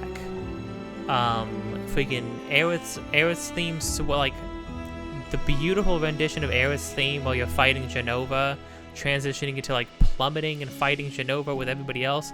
Also, I saw somebody point out in a chat that like there was like some major like butterfly imagery with Jenova Life Clinger that I did not piece together, but looking back on it, it's like, oh yeah, absolutely there is.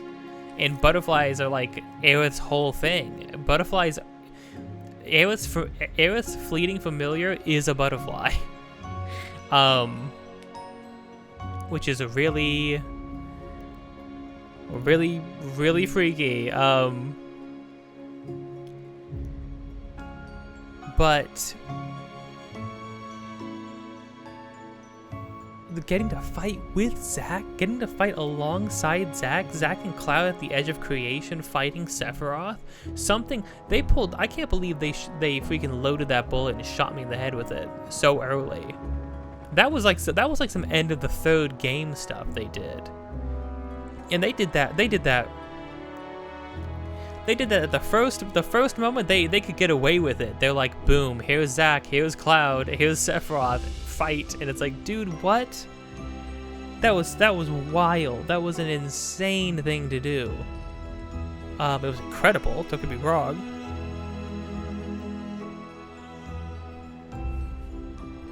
It's kind of unreal. Thought it was really, I mean, it was an amazing sequence though, and then again getting to end it off with Cloud and Aerith.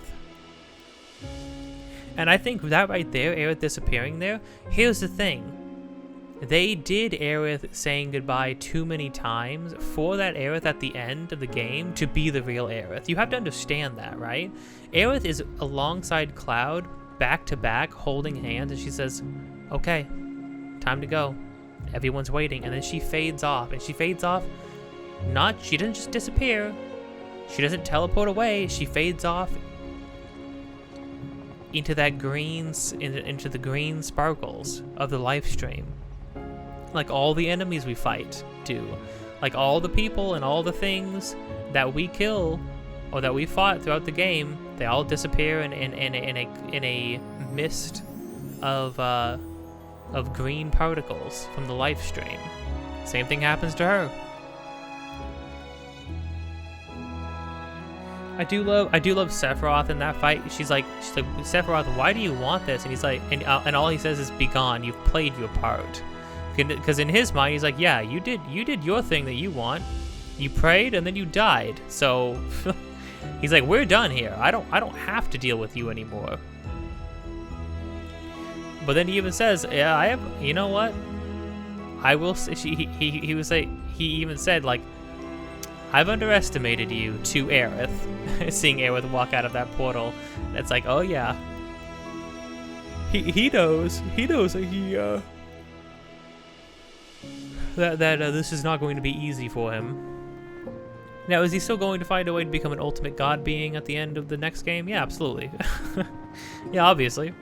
Oh, something I didn't piece together. I totally forgot about it. Was that the Sephiroth, the freaky giant like kaiju version of Sephiroth that we fight at the end of the game? That wasn't a brand new thing for this game. That was Bizarro Sephiroth. That's from the end of the original game.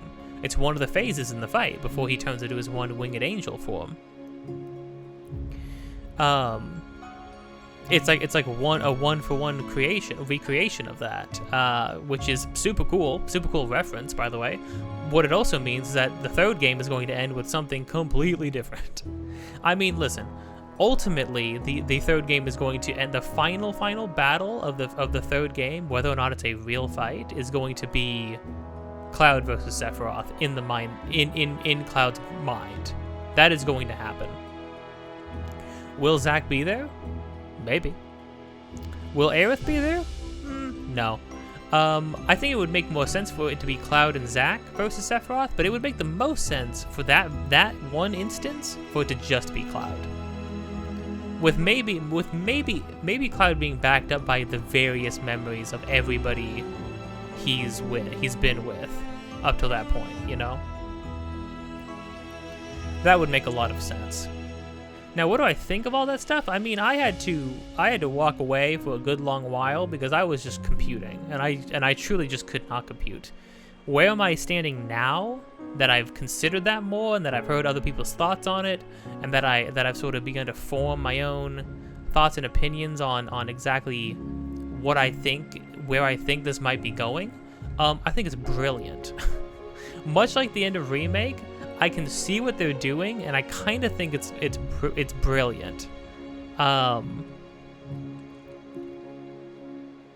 mean, I was in awe in the moment, but you know, it's so much to take in that I couldn't articulate exactly how I was feeling about it. But I think I'm landing on that it's pretty.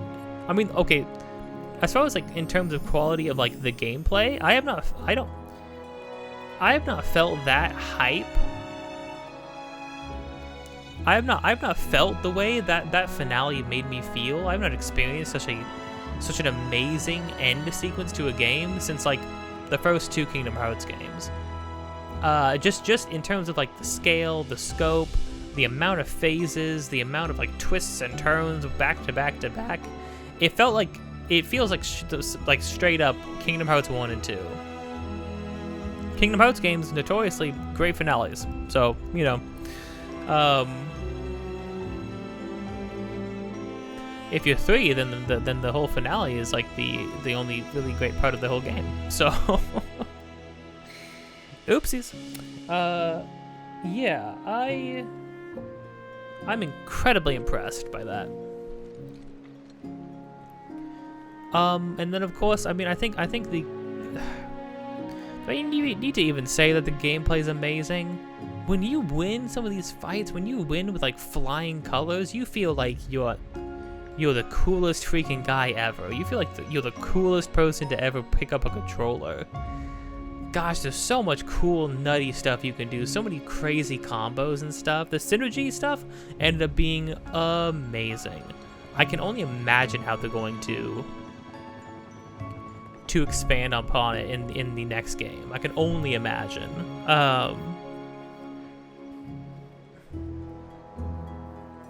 I can only imagine how they're gonna do the weapon fights. That's probably gonna be insane, as they should be. You know, each one of those fights is going to be its own massive set piece, like 100%. I'm really interested to see how they adapt KOTOR, or Knights of the Round. I'm interested to see where it even starts, if it's just going to pick up right where this one leaves off.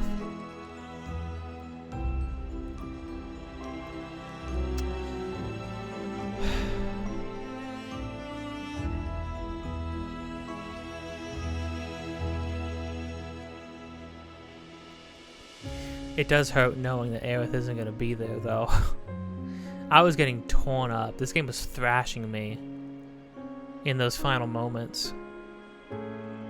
And regardless of who or what that Aerith really is in the end of the game, I think that final moment, that final note of her standing there in the field saying goodbye as everybody else moves on without her, there's something so melancholic and haunting about it, you know?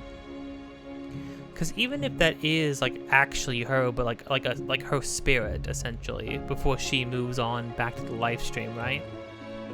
Her standing there, being with all of her friends, but not being able to interact with them, to comfort them, to say anything to them, and just having to watch them move on without her.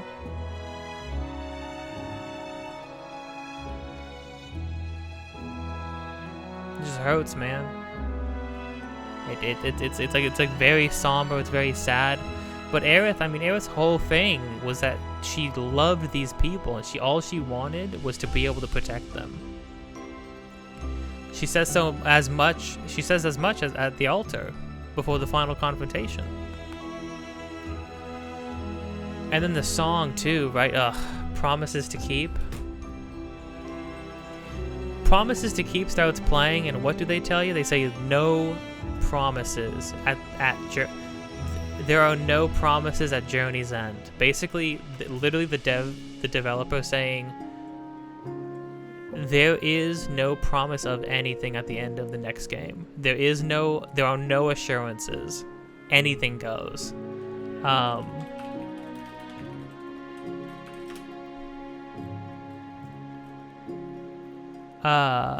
But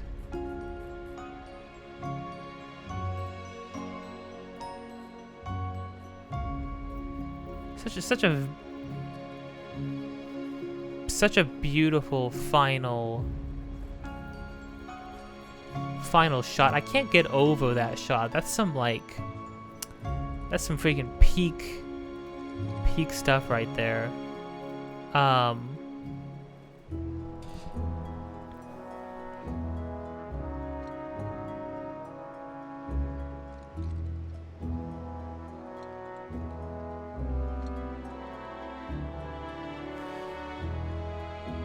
Let me see. I'm trying to find the lyrics so I can read them.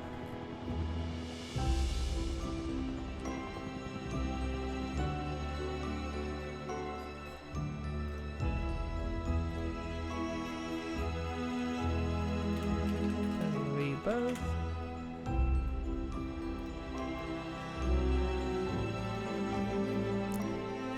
Okay, so let's see. I won't say that it was fate, I won't say that it was destiny, but if not, what could it be that drew you towards me? Could it be chance? Till the day that we meet again, where or when, I wish I could say. But believe, know that you'll find me, promises to keep that we won't ever need. And what's literally the last thing that's said, right? Cloud says, because Aerith, for no reason, nothing's happening pertaining to that. For no reason says, don't worry, Cloud, I'll keep praying, and I'll keep praying to deal with Meteor, so you know you'll handle the rest. Which is weird and doesn't seem to have anything to do with anything because Sephiroth doesn't have the black materia and has not summoned Meteor, so what is she talking about? Cloud's response to that is, Aerith, I will stop Sephiroth. And then she turns around and says, you promise? She says, you promise? And then what's the last line on the screen? No promises. There are no promises at Journey's End. But then also, the song that's playing is the song that's playing is no promises to keep. It says promises to keep we won't ever need. Basically making promises you'll never need. Till the day that we meet again in our place, just let me believe in the church. Know that you take my hand and never let me down. Take my hand and believe. We can be together after all.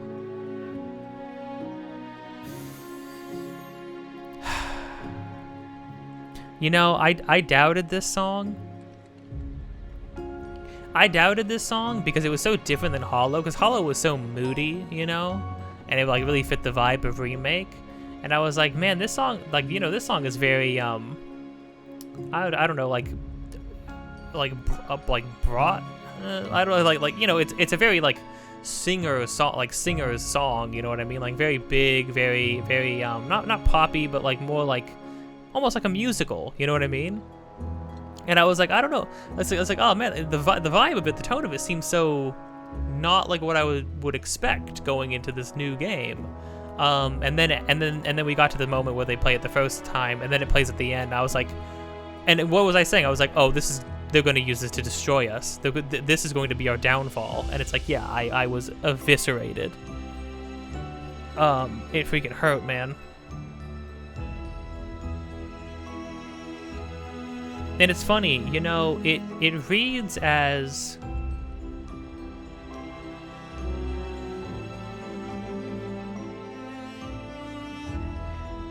here's the thing, right? It definitely works for Cloud. It could also work for Zack, and I think that's kind of the point, right? The lyrics of the song being taken at more of like a face value of like, it's Aerith singing to somebody.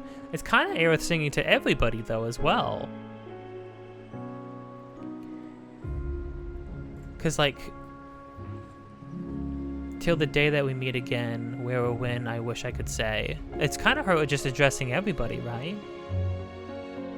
And then I like that. I won't say it was fate. I won't say it was destiny.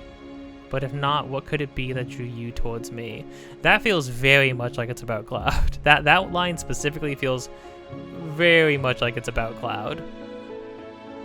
Because again, what are the chances that Cloud, the boy emulating Zack to the best of his ability, crash landed through Aerith's church just like Zack did, in the same way, in the same spot? Like, what are the chances, right?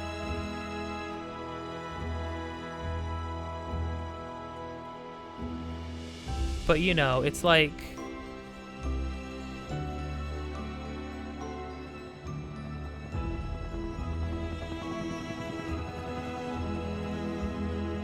I feel like there's so much layered one after the other in the end. They really like build up that like last final thoughts between Aerith and Cloud of like, yeah, we could have been something, and we would have been great, but we just don't get that chance. That's why Aerith's like, hey, let's just call this my dream, all right? And what does she want to do with Cloud one more time? She wants to go walk around Sector 5 and go buy things and go on a date and hang out with Cloud one more time. And she even says, you know, Cloud, I really like you. And that's scary because, you know, like can mean like, or it can mean like. But then she says, I'm glad I know now where we stand. I'm glad I know now where we are with each other. And then, I mean, come on, man, when she says she like embraces him and holds him for a really long time, and then has to like, you know, check herself, push him push him away, and basically be like, okay, no, it's all right, it's all right. And then she says, Cloud, thank you for everything, and then pushes him back into his timeline. As Sephiroth walks in to kill her, Aerith died right there. That was Aerith dying right there. Like that was Aerith's final moment right there, right? So how do I feel about all of this, all of that? Such a revelatory ending.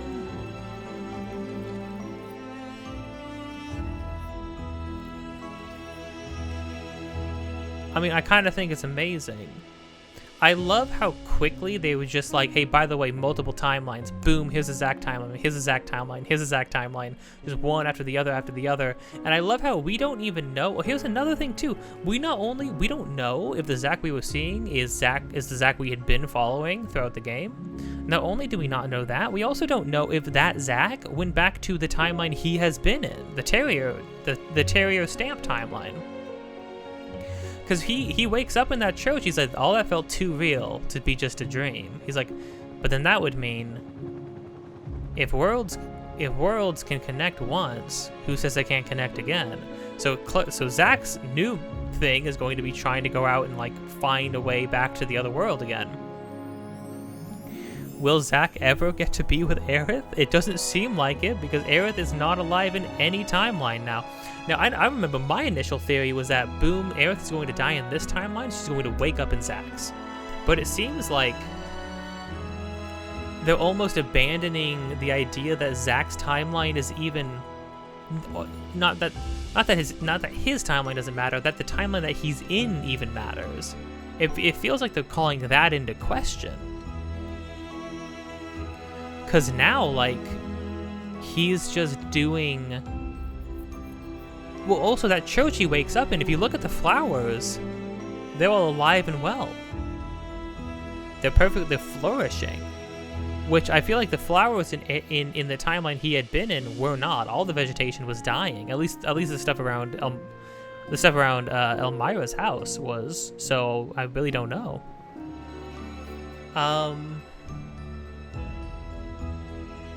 What would I give this game? I think this game is a 10 out of 10. Critically and definitely personally. Personally, this game is just like a perfect game. This game is my game, you know what I mean? Like, it was made for me. This is my game, it was made for me! As I crawl inside of it.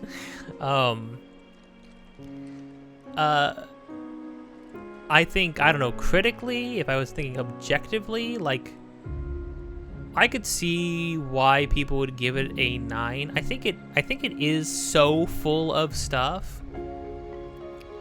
Probably needlessly so, but then again, I don't even know if I can get behind the idea that it's needlessly so. Like, does it literally need to have as much stuff as there is in it? No. But all of that kind of is the point, right? Because in the next game is going to be a lot more linear than this game. I can't imagine the next game having many, if any, big open zones. Definitely not the same way. Definitely not with... they're not going to repopulate these... They're not going to repopulate this map with all the same stuff to do, right? Because why would they do that? It wouldn't make sense. Why do this? They'd be doing the same exact thing again, right? They're not going to have us re-walk through all of these exact same areas as they exist the same way, right?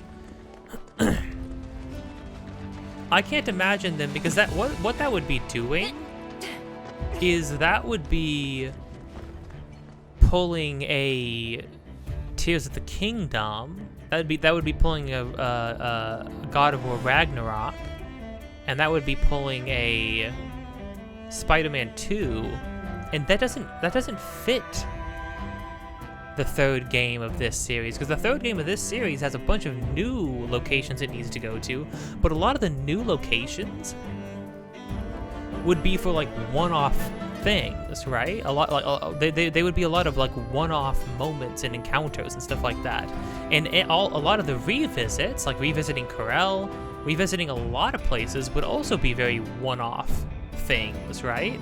So I have a feeling we might be able to come here, and sure, maybe we'll be able to go around this whole map. Maybe there'll be some things to do on it, right? But for the most part, I think you're going to be going to... If it's a place you've already been to before, it's going to be a light version of that place. And then I think most of the new places you're going to go to are going to be pretty linear. I think they're going to be a lot more like a Mount Corel than they are going to be a Corel Desert. You know what I mean? I think there's going to be a lot more mithril mines and a lot less grasslands, if that makes sense. And I think the bulk of areas that are going to be like the grasslands of the next game are going to be brand new ones. Like, for sure, the island that Wutai is on, that's probably going to be a whole thing. The region that Medeal's going to be in, that's going to be a whole big deal, whole big thing, for good reason. The northern crater / the snowy peaks, that's going to be a whole new thing, for sure, for good reason. I think there's gonna be a lot of I'm sure there's gonna be a lot more ocean related adventuring to do. I think there's gonna be a whole lot more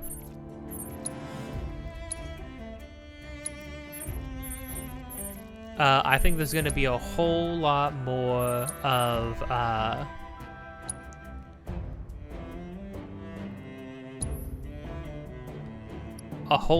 stuff to do out in the middle of the oceans. I think there's gonna be a whole lot of side islands and stuff like that to go out and explore. There's gonna be a submarine. So surely the submarine is... Oh, I was right.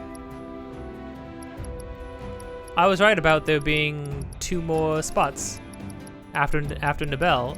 It's just one of them just isn't really like its whole own region though, is the thing. The legendary Temple of the Ancients is said to be hidden somewhere in this unexplored wilderness.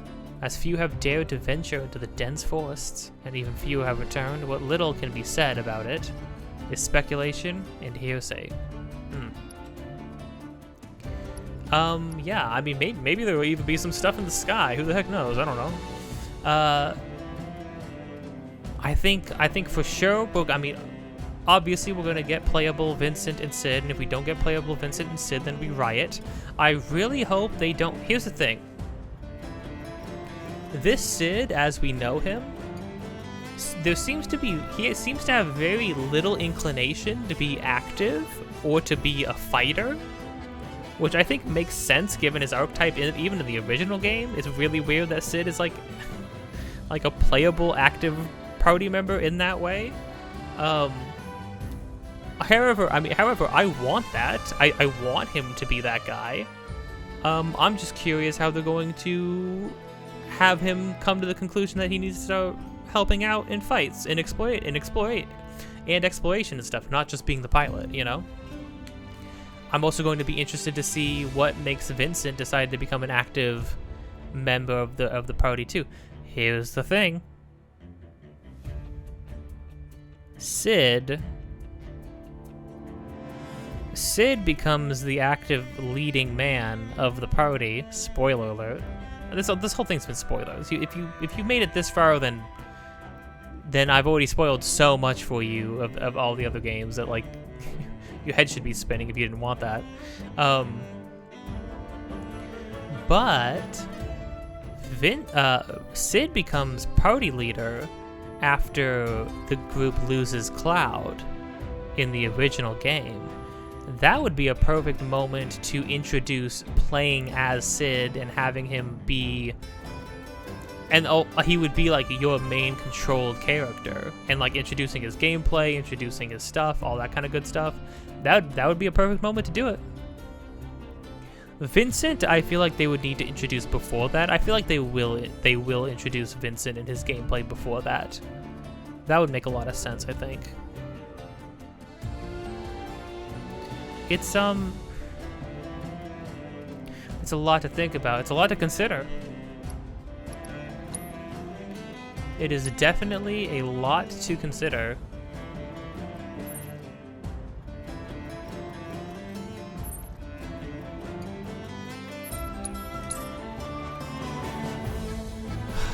Man, I think this game did such a good job at, you just feel, again, like I was saying before, you feel the adventure here, right?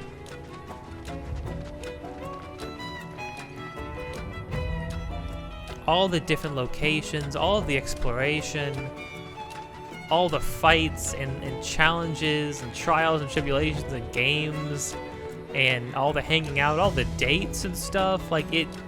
You're on an adventure. You feel it too. You make it all the way to the end. The build up to the northern, to the freaking northern continent, unexplored, uncharted territory. You know, and I was thinking to myself, like, I was like, man, it doesn't really, like, do I really feel like this is the final, like, I was like, man, I feel like Aerith isn't really getting a proper send-off. I think that's kind of part of the point. They did a really bold move by removing most of Aerith's death sequence. And they removed most of the following events. is that still going to happen? I think it absolutely is going to. It's going to retroactively be shown to us in the next game. It's going to probably hit. It's probably going to hit like a ton of bricks because it's going to be layered on top of a bunch of other massive revelatory stuff between Cloud or for Cloud.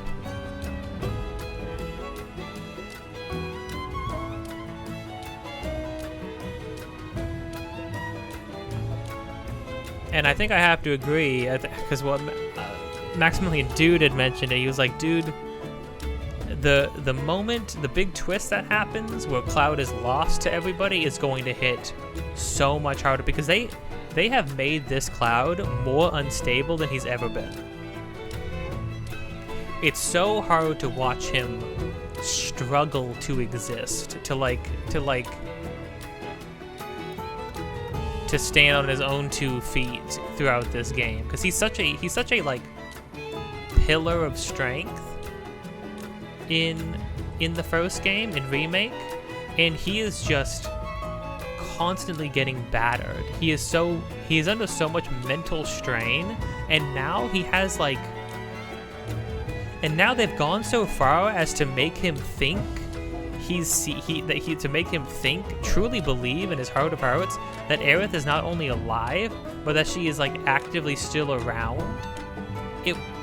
Mark my words, if we see Aerith in the next game, if she pops around a corner and has a conversation with Cloud in the next game, I'm gonna lose my mind.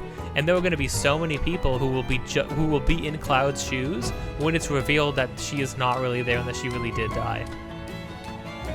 And it's going to hurt so much watching Cloud completely dissolve as an effect of that.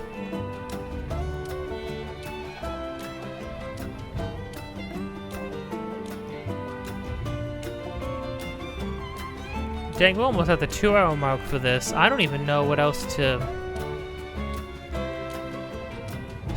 say other than I am in awe of this game. This is a perfect game. Like, this is a 10 out of 10 game.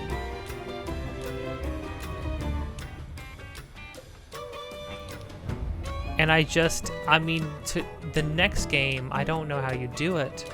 I didn't know how they were gonna, I didn't know how they were gonna do this game, but now I'm like, I'm at a loss. How do you finish this out? Here's the thing. In most trilogies, number 2 is always like the best one. Almost always across the board, number 2 is usually the most interesting, the most polished, the most satisfying entry in most trilogies, right?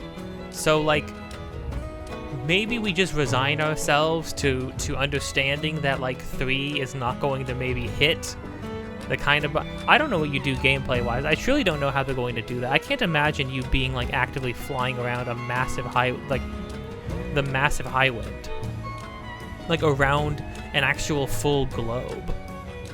Because that stuff, that would be some like pipe dream stuff. That's some stuff that they were showing off that the developers of Good and Evil 2 wanted to do. When they were showing off gameplay for that game, and it's like, you can be in a ship in space, fly to a planet in a solar system, and then with no loading times go from space to sky to ground level. Oh no, space to sky to like zone or like city or area to ground level. And I'm like, there is truly no way. Maybe like, here's the thing, maybe you accomplished that mechanic, but there is no way that you are going to be able to build a game around that. That's just simply too big. But then again, I also said it was simply going to be too big to recreate an entire overworld into an actively explorable terrain. And yet here we are with the impossible game. I don't know what I'm gonna do with myself. I kept thinking to myself, I'm like, oh, yeah, later on after I'm done doing some work, I can play a game. And then I stopped for a moment. I was like, What game is that gonna be? And I'm like, I don't know. I truly feel like I need to play something just completely different. Here's the thing. 1,000 Year Door, right around the corner. I actually really am kind of excited to replay the first Paper Mario game, and then go into the 1,000 Year Door remaster right after. So I think that's my plan. I think that's what I want to do. Overall, I mean, between main game, this video, and then bonus parts to like sort of do some extra stuff, fill in some gaps and whatnot, that's a lot of well, like 50 something, 55, 54, maybe even 60 episodes of this. I haven't had a series this long since I think my first playthrough of the original Final Fantasy VII, which is super funny. This game is so long, dude. And I 100%ed it, quote unquote, but I didn't even really do everything according to the game's logic, you know? At the very least, if I could get all the stuff in Johnny's thing, that would be really cool, because I'm really curious what he has in there. I'd have to see, though. That I'm going to need a guide for. I'm going to have to look some of that stuff up to see. I'm not going to go bring a bird all over Corel, or all over some of these huge maps trying to sniff out toys in the ground, you know what I mean?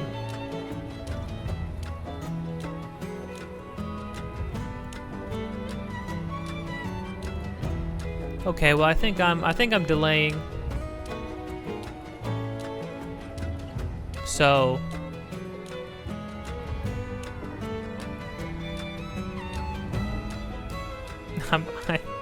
I guess that's it.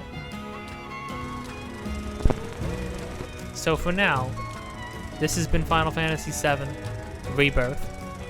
If you've enjoyed this, like, comment, subscribe, and hit the bell to get notified of more things in the future. Episodes of this just about every single day. Links in the description of things that I am doing, have been doing, or will be doing in the future. Me and my friend are making a game, and all support towards that would be much appreciated. You can support us by supporting anything on this channel, supporting their devlog streams, and most of all, supporting the Patreon. And with that, until next time, don't forget to be kind, and I'll see you around.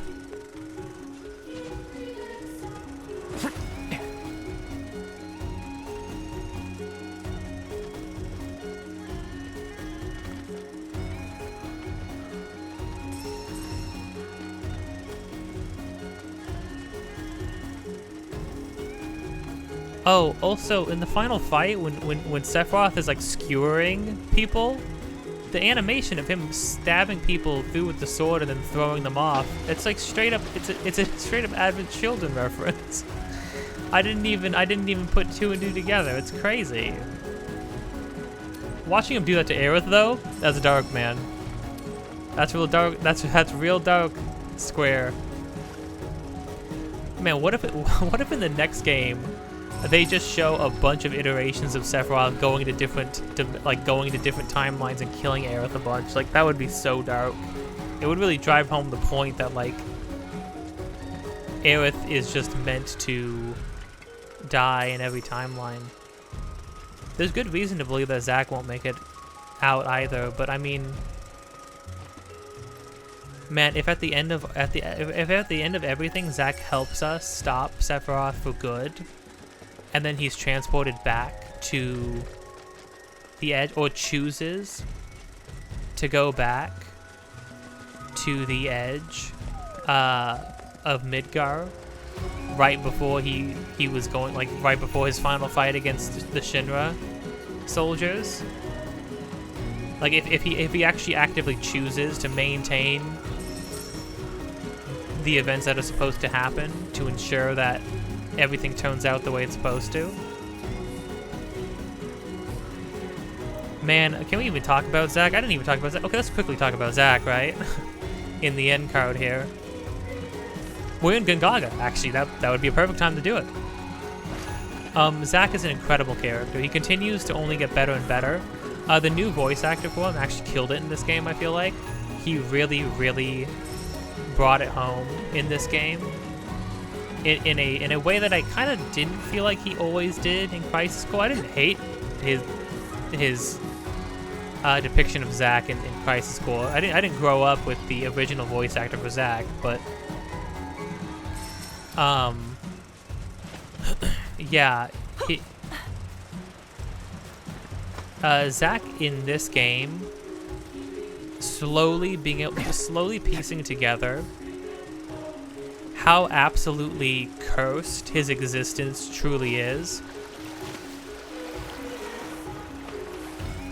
Realizing that he's like essentially on borrowed time, that he's essentially on borrowed time and was put into a different timeline.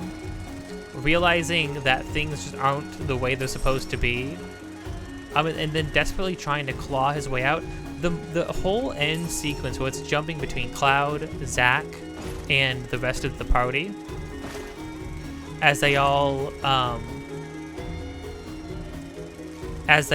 like are fighting Sephiroth at the same time across timelines, across all of time and space. Watching all of these characters across all of time and space, all fighting, desperately fighting to like freaking tooth and nail against Sephiroth to the best of their abilities. It was beautiful. It was like a truly like stunning moment in the game. Was just like jumping between all of these people, all fighting Sephiroth together, like apart but together. And then Zack standing there in the church where he met Aerith, as she's like indirectly protecting him, fighting Sephiroth by himself, doing everything he can.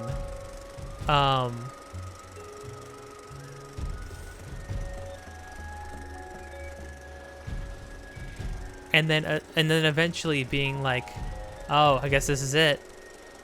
And then he says, well, you know,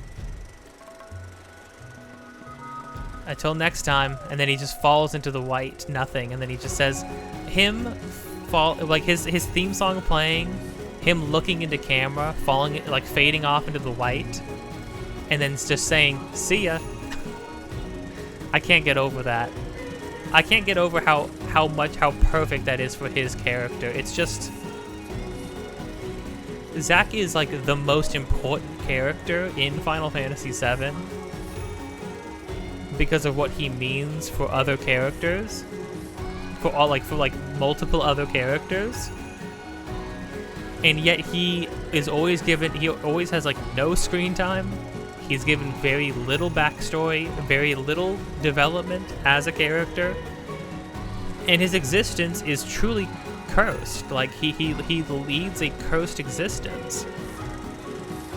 He's a character who was created to be sacrificed in the name of other characters. Essentially, he was created to prop up other characters like Cloud and Aerith. And so watching a character who was born to fail, right? Keeping his spirits up and fighting endlessly, no matter what, to keep pushing forward, to keep moving on, to keep trying to find a better way, to keep trying to make himself relevant in his own life, relevant in his own story, you know, to try and truly believe, to never stop believing that he can make a change, because he even says so himself to basically, I want to believe that I get to decide what happens in my own life. And the fact of the matter is that truly he doesn't. Because much like throughout the entirety of Crisis Core is watching Zack have no agency over his own life. From beginning to end. He is constantly set up to fail by the story, right? And that hasn't really changed. But we're watching him fight more feverishly with every single twist and turn. He is fighting more and more feverishly to try and change his fate. But I think if he was told that his death is what is the catalyst that will eventually lead everybody down the path they need to be on to eventually stop Sephiroth for good and save the world, I think without a doubt he would give it little to no consideration. And ultimately, he could be reunited with Aerith that way. Because I don't think he's going to be with Aerith any other way, you know? But yeah, I mean, something about seeing a man lost to time, fighting outside of time itself, fighting a fight that he doesn't understand, fighting an enemy he doesn't understand, and doing so just because he knows it's the right thing to do. That's beautiful. Final Fantasy VII is all about small beginnings. It's all about nobodies trying to do their best, and I think Zack is like truly represents the best of everyone, you know.